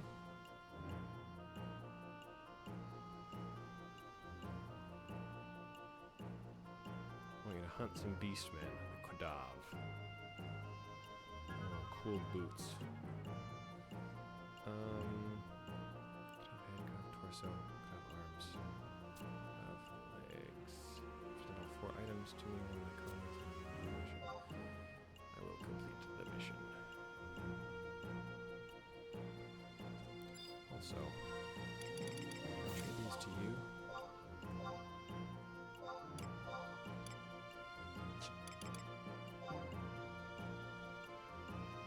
Who do I trade my crystals to? Who do I trade my crystals to?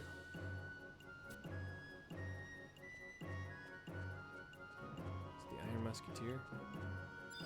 No, I'm gonna leave Leaping Lizzie for now. Though, it is tempting.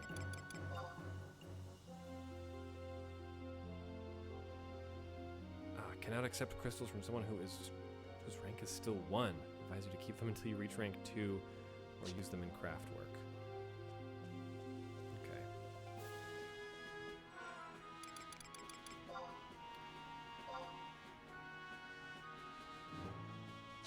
Well, fine. Okay. It's 3:51. That's 4 hours of Final Fantasy 11 in. We leveled up. We did some missions. We did some rhapsodies. Got Subjob unlocked. That's what I call progress. Thank you so much, everyone. And thank you again to everyone who stuck around from Cena's stream. Really appreciate it. Again, this is only possible because of all of the wonderful donations to our Trans Lifeline Charity. If you are interested in picking up 11, we have a really great community over on the Axe of the Blood God Discord. Get access to that over at patreon.com/bloodgodpod. $1. It's just $1, and you get access, and you can hang out with all of the people who are playing 11 for the first time. Also, we have a wonderful FF14 community. A lot of people who are new have shown up for that, and of course we have our usual veterans over there. Thank you, Drew RWX. Thanks, Spyrus. Thanks, Azixa was in here earlier. Thank you, Criminal Justice, for hopping by to do a couple little mod duties. Appreciate it. Again, thank you everyone who's been sticking around. It's gonna be a lot of fun. We're gonna be able to start putting some parties together and doing some group stuff in a little bit, making some more progress, and going on some proper adventuring. Yes, if you want to see the schedule, that's also over on the Discord, or I'll be posting it up on the Twitter on the day of. But next, it's going to be every other day this week, starting today. So Tuesday, Thursday, and Saturday evenings at 7. So I hope to see everyone who can make it then. And I'm glad I whipped together this little setup. It's being held together by duct tape, but I think it's working out okay. So thanks, everybody. And we will see you very, very soon. Bye-bye.